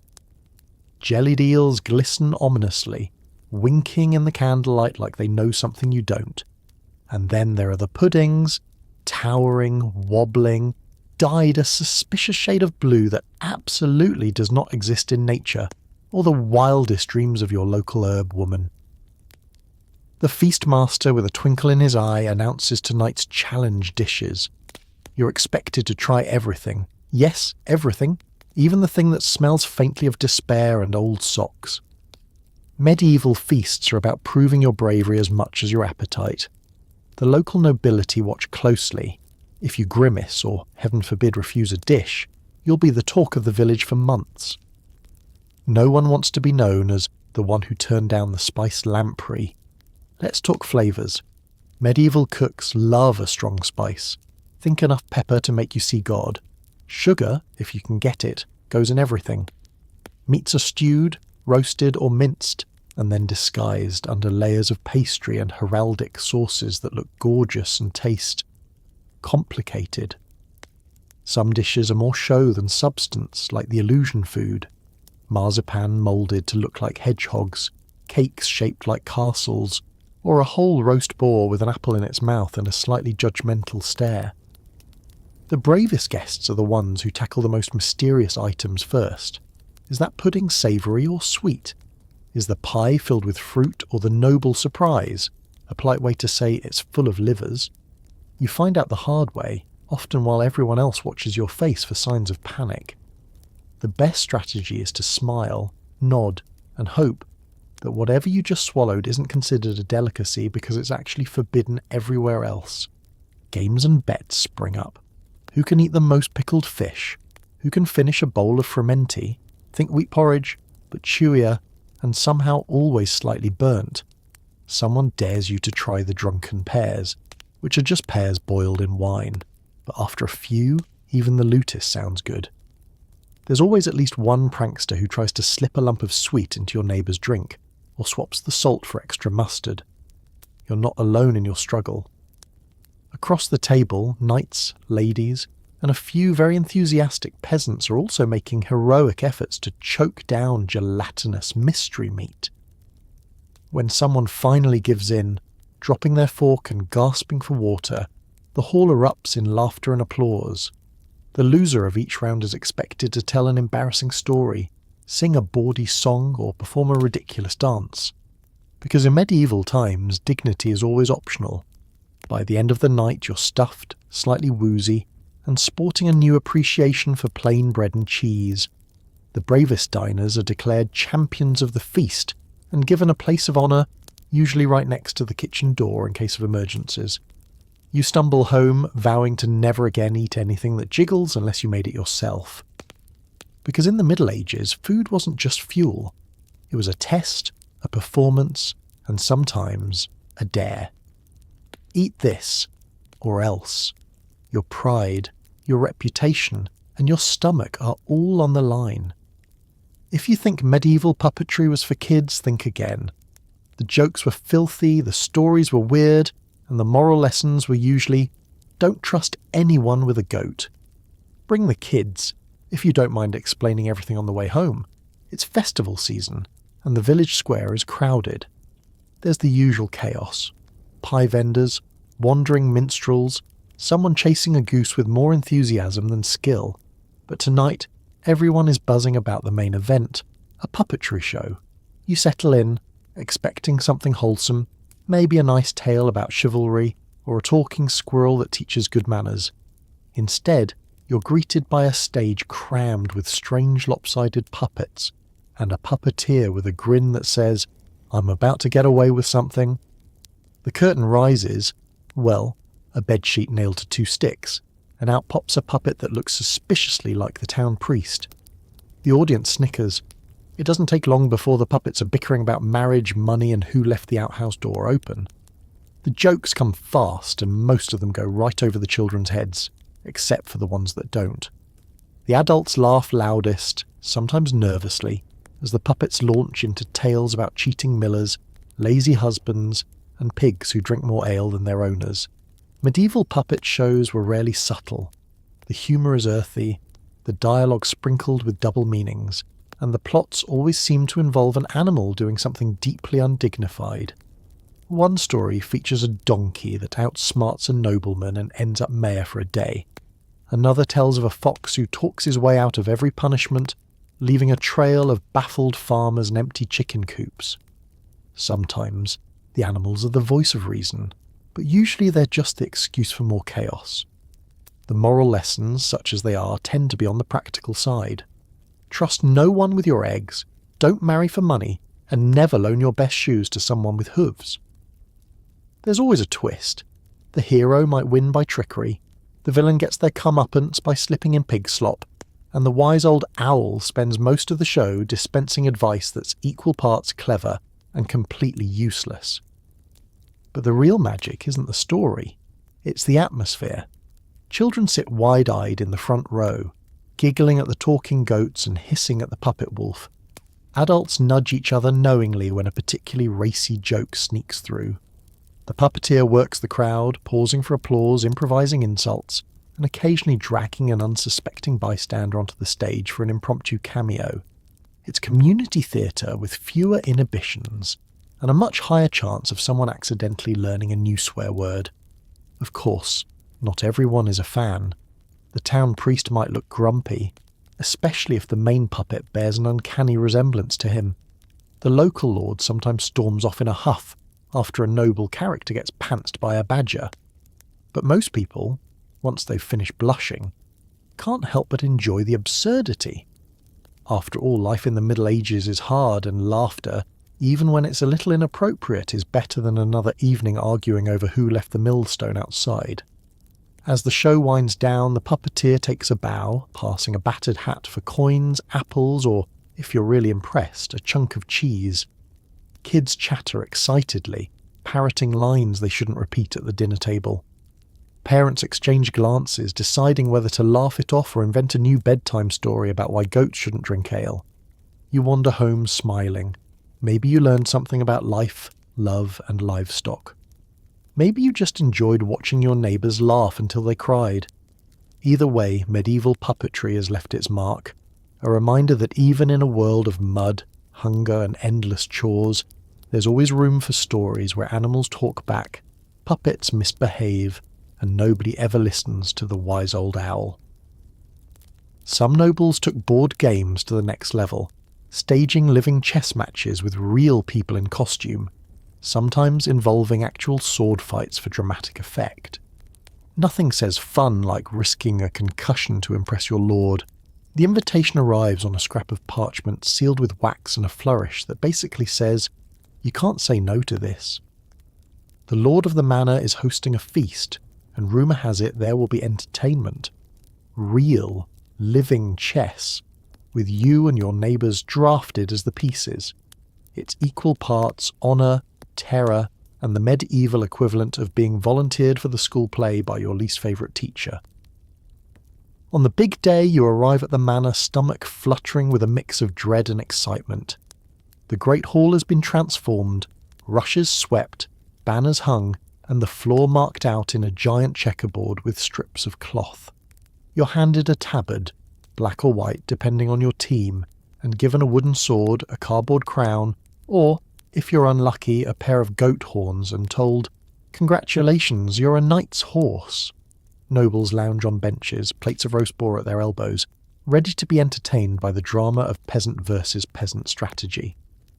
The rules are mostly like regular chess, if you squint and ignore the fact that pawns keep sneaking bread from the side table, and the bishop keeps reciting actual prayers. The lord or lady, self-appointed grandmaster, calls out each move with grand gestures, sometimes pausing for dramatic monologues about the great struggle between black and white. You shuffle across the board, trying to look regal or menacing depending on your piece. Some players take their roles very seriously, practicing their death scenes in advance, while others just try to avoid being sent off the board too early and missing out on the feast. But here's where things get lively. When it's time to capture a piece, it's not just a polite handshake and a trip to the sidelines. No, this is a show. If you're a pawn facing a knight, you might have to stage a little sword fight, wooden blades clacking, onlookers cheering. If you're a queen, you're expected to sweep dramatically across the board, striking fear, or at least mild confusion, into the opposing ranks. Sometimes there are real bruises. Sometimes someone gets so into character they actually try to storm the kitchen for reinforcements. The audience loves every minute. Bets are placed on which pawn will trip over their own feet first, or which rook will forget which way they're supposed to move. Children shriek with laughter when Uncle Thomas, playing the king, gets stuck trying to climb onto a wooden stool, and the housemaid turned bishop tries to bless the wine cask instead of her opponents. Occasionally the match gets out of hand. Maybe a rivalry boils over, or two pieces go rogue, ignoring the board and staging an impromptu wrestling match behind the trestle tables. The lord, delighted, encourages the chaos. After all, it's all in good fun, and the only rule that really matters is, entertain me. As the bodies pile up on the sidelines, the game grows rowdier until no one can remember who was winning, or if anyone is actually playing by the rules.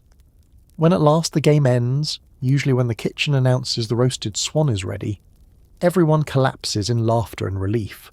The fallen pieces get a round of applause, and the winners are promised a special seat at the feast, though it's usually next to the jester or the lord's extremely talkative aunt. You nurse your bruises and your pride, already looking forward to telling your version of events at the next tavern night. As you leave the manor, slightly sore but thoroughly entertained, you realise something. Sometimes, the best games are the ones where everyone gets to play. The rules are mostly made up, and the only thing really at stake is how much fun you can squeeze out of a rainy afternoon. In medieval times, you weren't just a spectator. You were a pawn, a knight, a king, and, for one chaotic hour, a star of the noble chessboard. If you want the latest news, scandals, and unsolicited medical advice, the bathhouse is the place. Just ignore the lice, the mould, and the faint feeling that you're slowly being poached alive. This is where reputations are made and unmade.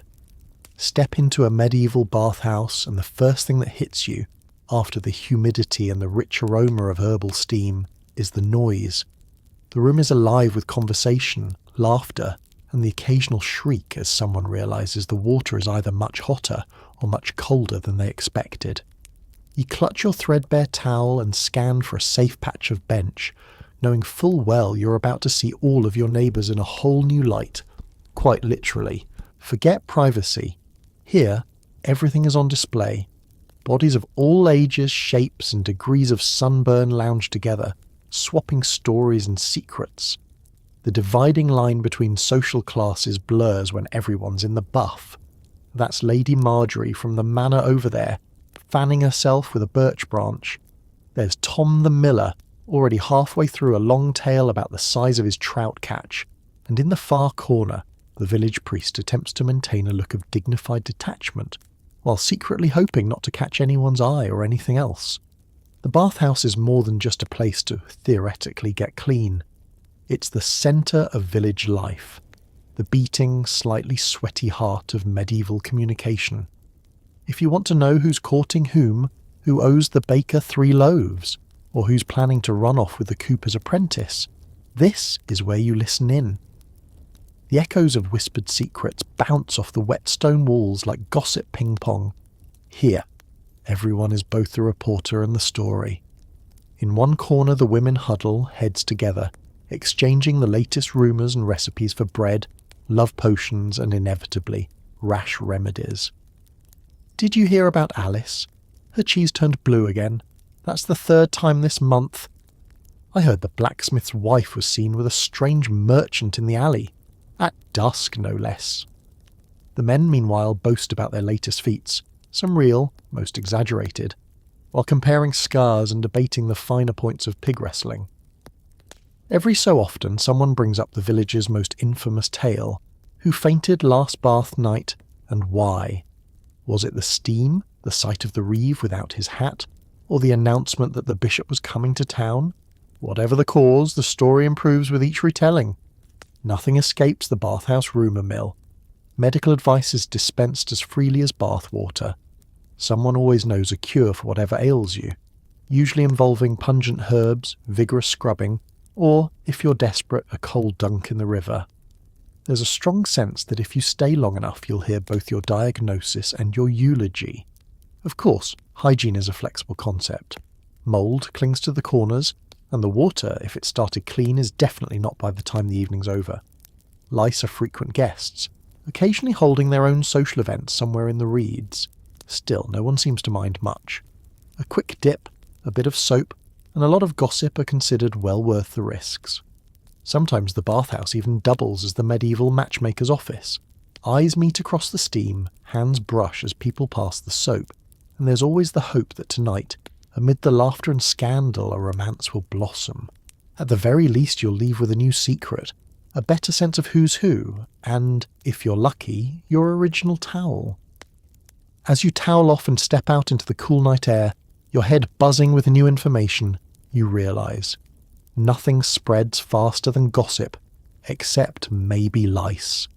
In the end, you'll be back next week, because medieval life might be dirty, but the bathhouse is where you get clean, in every way that matters. When someone in the village married the wrong person or annoyed the neighbours, everyone joined in for a charivari, a chaotic midnight parade of banging pots, singing rude songs and making as much noise as possible. It's like a flash mob, but angrier. It starts quietly, always does. A few whispers after dark, a few faces and shadow-passing glances, and someone digging around for the loudest, most battered cooking pot in their collection. News spreads in that distinctly medieval way, through tightly closed doors, over the tops of fences, and with the sort of excited urgency usually reserved for bread deliveries or fresh gossip at the bathhouse. By midnight, half the villagers gathered just outside the unfortunate couple's door, clutching pans, horns, and, in some cases, truly inventive homemade noisemakers. Tonight's target: maybe a widow remarries too quickly, or a notorious bachelor finally settles down, just not with the person everyone expected. Maybe someone's simply gotten on the bad side of the wrong busybody, and now it's their turn to feel the full, unbridled force of community enthusiasm. There's no judge, no jury, just the rowdiest folk the town can muster, and a centuries-old excuse for collective mischief. At the stroke of midnight, the parade kicks off. Pots are bashed, cowbells are rung, and voices are raised in a medley of deliberately off-key folk songs. The more outlandish, the better. Some participants arrive in costume, mismatched clothes, animal masks, or even their own interpretation of local demon, which mostly involves soot, straw, and a wild grin. The air is thick with the scent of burnt wicks, nervous laughter, and the occasional waft of sour ale. If you think your neighbours are judgmental now, imagine what they'd do with an entire night dedicated to making sure you never forget your social blunders. Charivari is more than just noise, it's theatre. There are skits acted out in the street, pantomimes mocking the newlyweds, and mock weddings performed for the crowd's amusement. At least one jester will attempt a cartwheel and fail. The songs are full of improvised rhymes about the couple's future, ranging from the playful "May your goats multiply and your bread never burn" to the slightly menacing "May your mother-in-law never leave." Neighbours who keep to themselves most of the year suddenly find their voice, belting out verses and banging on kitchenware as if the fate of the harvest depends on it. Even the local priest sometimes joins in, if only to keep an eye on the lyrics and steer the tone toward mildly scandalous instead of "someone's getting excommunicated at dawn." The couple, if they're wise, peek out, accept their fate, and maybe offer food or drink to the crowd. A well-timed tray of pastries can do wonders to soften the mob's mood. Resistance is futile and only encourages louder, longer, and more creative antics. The goal isn't cruelty, well, mostly not. It's about restoring the proper order of village life, or at least letting everyone vent the week's frustrations with a bit of well-organised chaos. By the end, people are breathless, hands are sore, and the first hints of sunrise begin to chase away the shadows. The charivari ends as abruptly as it began. Everyone slinks home, leaving a trail of dropped spoons and battered pans. The couple emerges, slightly shaken but undeniably the new stars of local gossip, at least until the next social misstep or scandal. As you drag yourself home, ears ringing and heart lighter, you can't help but smile. Charivari is loud, absurd, and a little bit mean, but in the end, it's a strange kind of community therapy, a midnight release of tension that makes sure no one ever takes themselves or their neighbours too seriously. In the medieval world, public shaming was an art form, and nothing brought people together quite like a parade you never wanted. For those seeking wholesome fun, there was always relic tourism. Travel miles to see the finger of a saint, the tooth of a martyr, or, if you're very lucky, a piece of the true cross.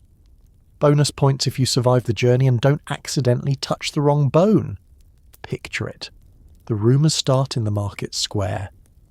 Someone's cousin's neighbour's uncle heard that, just 2 towns over, a church is displaying the femur of St. Balthazar himself.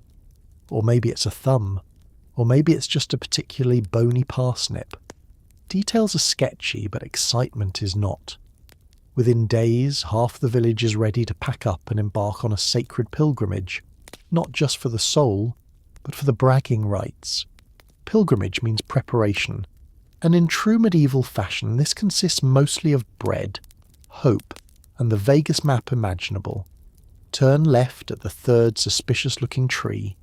You gather your things, say a prayer for your feet, and set off with a crowd of equally eager neighbours.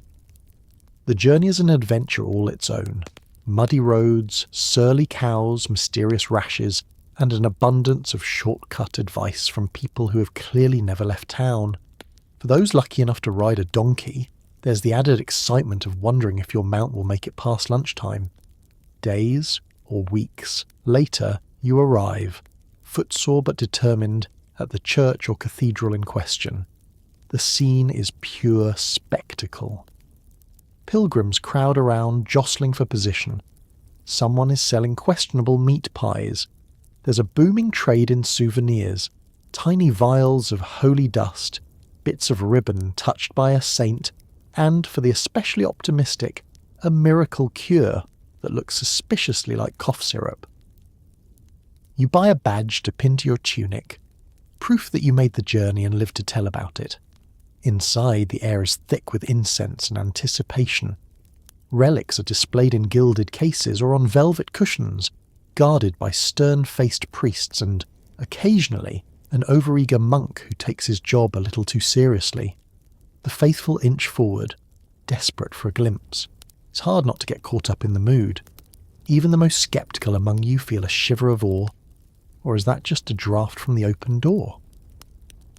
If you're lucky, you get to touch the relic itself, a toe bone, a splinter of wood, or maybe a vial of authentic, saintly blood. If you're really lucky, you don't accidentally sneeze on it, trip over the altar steps, or faint in front of the bishop. There's a real sense of occasion. Some people claim instant healing, others just look slightly dazed, and one child insists she saw the saint wink at her. It's probably just the candlelight, but who's counting? Relic tourism isn't just about bones and blessings. It's a full medieval experience. The local inn is packed, the ale flows, and gossip spreads faster than the plague. Pilgrims swap tales of other relics, other towns, and the great debate over whether the jawbone at St. Bernard's is actually a jawbone or just the world's most disappointing soup bone. It's a chance to meet new people, see new places, and most importantly return home with a story better than your neighbours. On the way back, you and your fellow travellers rehash every detail. Who touched what? Who fainted? Who bought the souvenir that turned out to be a chicken feather? By the time you return to your village, you're sore, muddy, and maybe slightly holier, or at least a little more interesting at the next tavern gathering. So next time you visit a museum and stare at a dusty old artefact, remember, your medieval ancestors would have walked miles, risked blisters, and spent a week's wages for the privilege of touching a bone that might, or might not, be divine. In the end, it wasn't just about relics.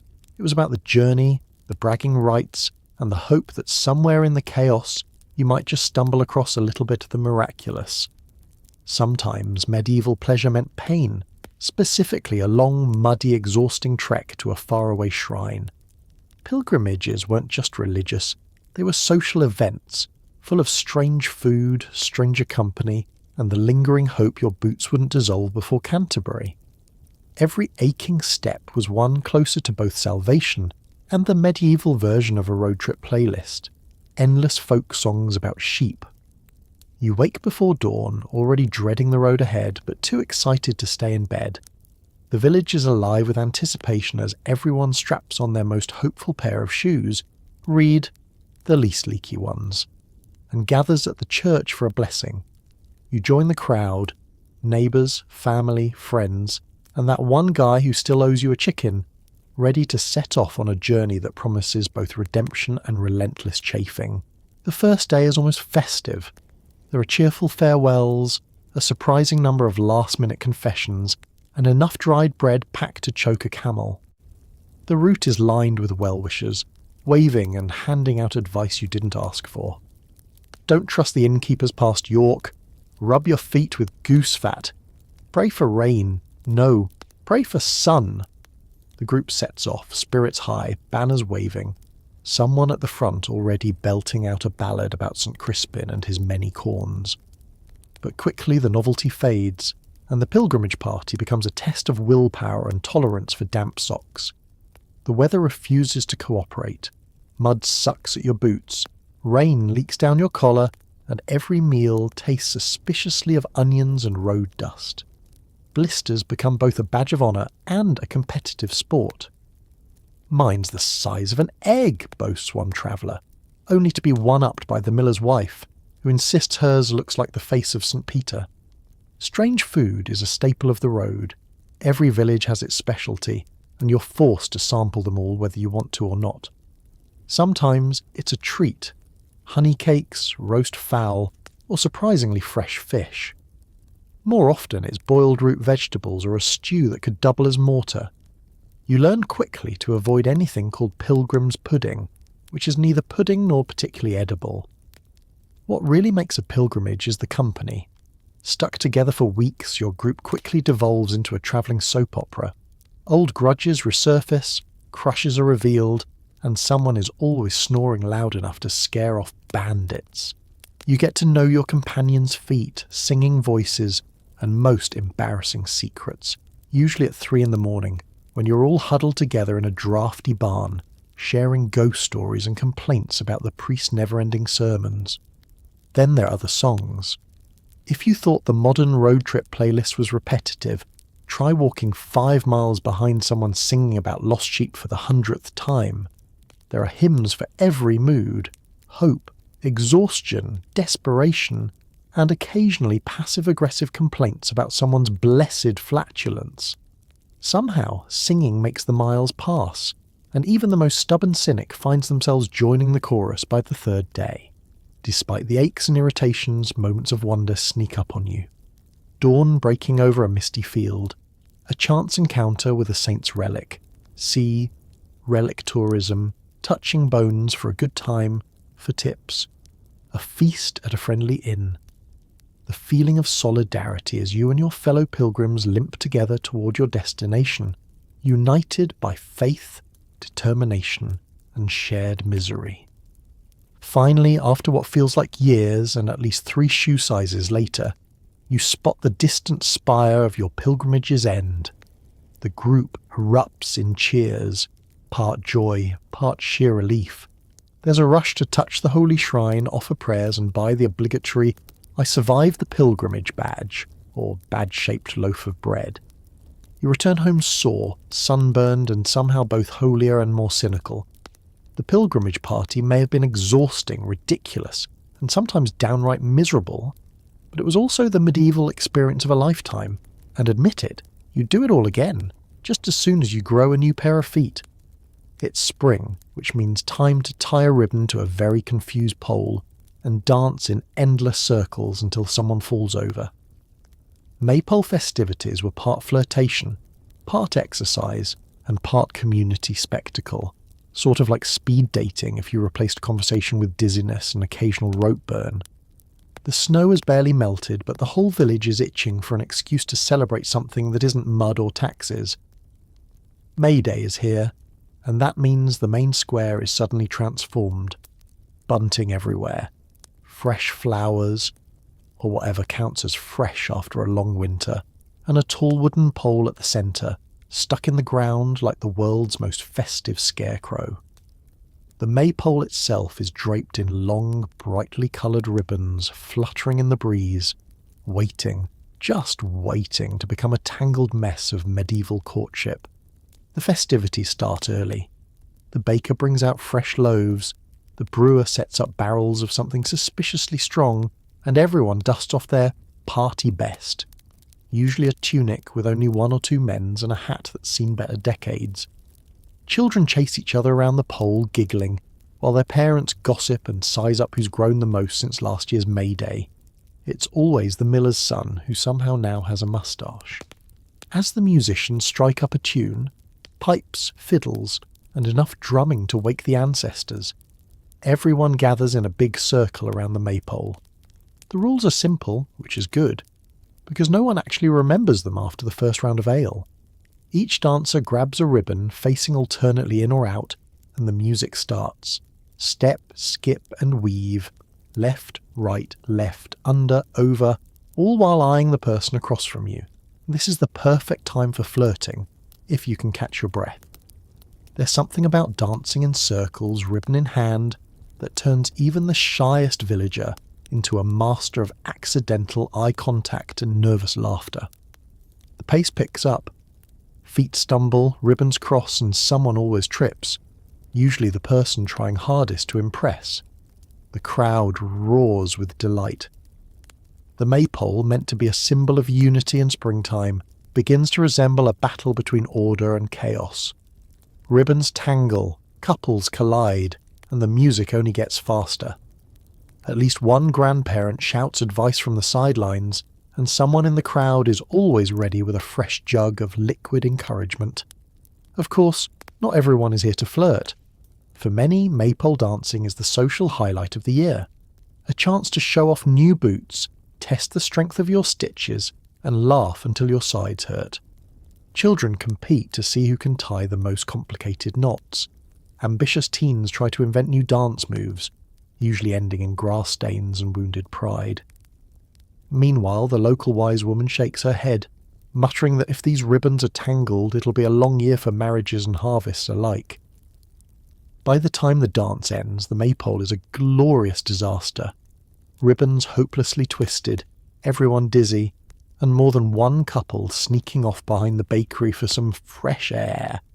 The crowd applauds, the musicians collapse, and the pole stands as a colourful, chaotic reminder that spring has arrived, and with it, a whole new round of village drama. For the rest of the day, the maypole is the epicentre of games, songs, and, of course, storytelling. Who fell? Who danced with whom? Who tried to tie their rivals' shoes together mid-dance and failed spectacularly? The answers become legend, repeated at every gathering until next May Day. You walk home at sunset, cheeks flushed, muscles aching, and heart a little lighter. The world feels fresh, alive, and just the right amount of silly. Maypole dancing, where ribbons, romance, and gravity team up to make sure nobody in the village takes themselves or their courtship rituals too seriously. Imagine a village gathering where a live goose is hung from a rope, and you ride by on horseback trying to pull its head off. That's not a fever dream. That's goose pulling, a game so strange and violent it makes American football look like a yoga class. Feathers fly, tempers flare, and nobody ever asks how the goose feels about this. The day of the goose pulling arrives with a buzz of excitement and a low rumble of confusion, because honestly, not even the organisers are quite sure how this tradition started. Still, tradition is tradition, and the whole village gathers on the outskirts where the fields are wide, the mud is deep, and the shrieking of one very unlucky goose echoes across the landscape. Preparations begin at dawn. The goose, looking both bewildered and deeply unimpressed, is strung up by its feet from a rope tied between two tall poles. Local legends claim this is for good luck or agricultural blessing, but everyone secretly knows it's just an excuse for a bit of mayhem and the chance to win a prize that squawks. Riders appear, each one boasting about their strength, horsemanship, and in one case, the softest hands in the Shire, which is definitely not reassuring if you're the goose. The rules are gruesomely simple. Ride your horse at full speed under the suspended goose, leap up, and try to yank its head off. Whoever manages this dubious feat wins the goose, a round of applause, and presumably the right to host the weirdest dinner party in the county. Everyone else gets mud on their boots, and if they're lucky, a few stray feathers as consolation. The contest begins, and the spectacle is pure chaos. The first rider charges in, standing in his stirrups and reaching for the prize. He misses by a mile, nearly tumbling off his horse. The crowd roars with laughter and shouts encouragement, their sympathy firmly with anyone willing to risk life, limb and dignity for the glory of the goose. The next contestant does a little better. but only manages to snatch a handful of feathers, which float away like tiny traumatized ghosts. Some villagers bet on favourites, arguing fiercely over who has the strongest grip or the fastest horse. Others simply come for the spectacle, cheering every near miss and every spectacular wipeout. Children dart about collecting feathers, which will later be used for everything from stuffing pillows to making dubious hats. The local healer stands by with a pouch of bandages, a bottle of cheap wine, and the resigned look of someone who knows exactly how this day will end. The goose understandably objects loudly to the proceedings. Feathers rain down, tempers flare, and the whole thing becomes less a sporting event and more an accidental slapstick comedy. Occasionally, a particularly ambitious rider succeeds, and the crowd erupts in wild cheers, congratulating the new champion on their victory, while carefully ignoring the traumatized look in the winner's eyes, and, one assumes, the goose's. Of course, there's always a post-game debate.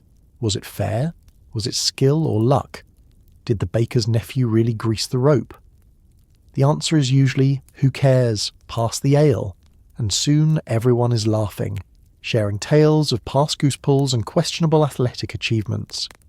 The winner parades the now ex-goose through the village, already accepting dinner invitations and pretending not to hear anyone mutter about bad omens. As the sun sets, you stumble home, pockets full of feathers and head spinning with images you'll never quite be able to explain to future generations. Goose pulling may not have been noble, kind, or even remotely sane, but it was, without question, a medieval pleasure. One last wild, feathery spectacle to remind you that sometimes the past was just as weird as you hoped.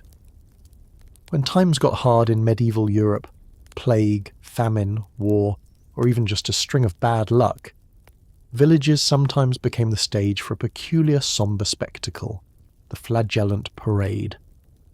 Word would spread that a group of penitents was approaching, and soon tension hung in the air, thick with incense and anticipation. Curious townsfolk gathered along the muddy street, equal parts fascinated and uneasy, to witness a procession of hooded, barefoot figures moving in solemn rhythm. The flagellants, faces hidden by their hoods, marched slowly while chanting a haunting refrain that echoed against stone walls and into anxious hearts. Each carried a whip, usually leather or knotted rope, and some with more creative implements. Their intent was penance, to whip themselves in public as a display of repentance, pleading for divine mercy in desperate times.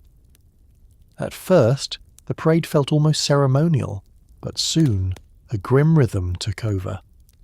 With ritual precision, each penitent bared their back and brought the whip down, the crack splitting the air. The rhythm became hypnotic, relentless, and the crowd's reaction was a mix of horror, awe, and morbid curiosity. Children hid behind their mothers. The boldest snuck to the front, hoping for a glimpse of blood. The flagellants endured with grim determination, some stoic, others overcome by the pain and the weight of their devotion. Medieval drama wasn't limited to the penitents. Among the crowd, vendors wove through with herbal remedies and scraps of cloth, blessed by proximity to the parade, and some townsfolk dropped to their knees to confess on the spot. A few, ever practical, took bets on which flagellant would collapse first. There was even a touch of spectacle. Some flagellants fainted with theatrical flair, drawing gasps or laughter, as onlookers wondered if they would rise again. Flagellant parades became legendary throughout Europe, described by chroniclers as sweeping waves of religious fervour and communal catharsis, sometimes bordering on chaos. Even the church watched nervously, alternately impressed and alarmed by the growing mania. For the average spectator, it was a conflicting blend of empathy, fascination, and dark entertainment.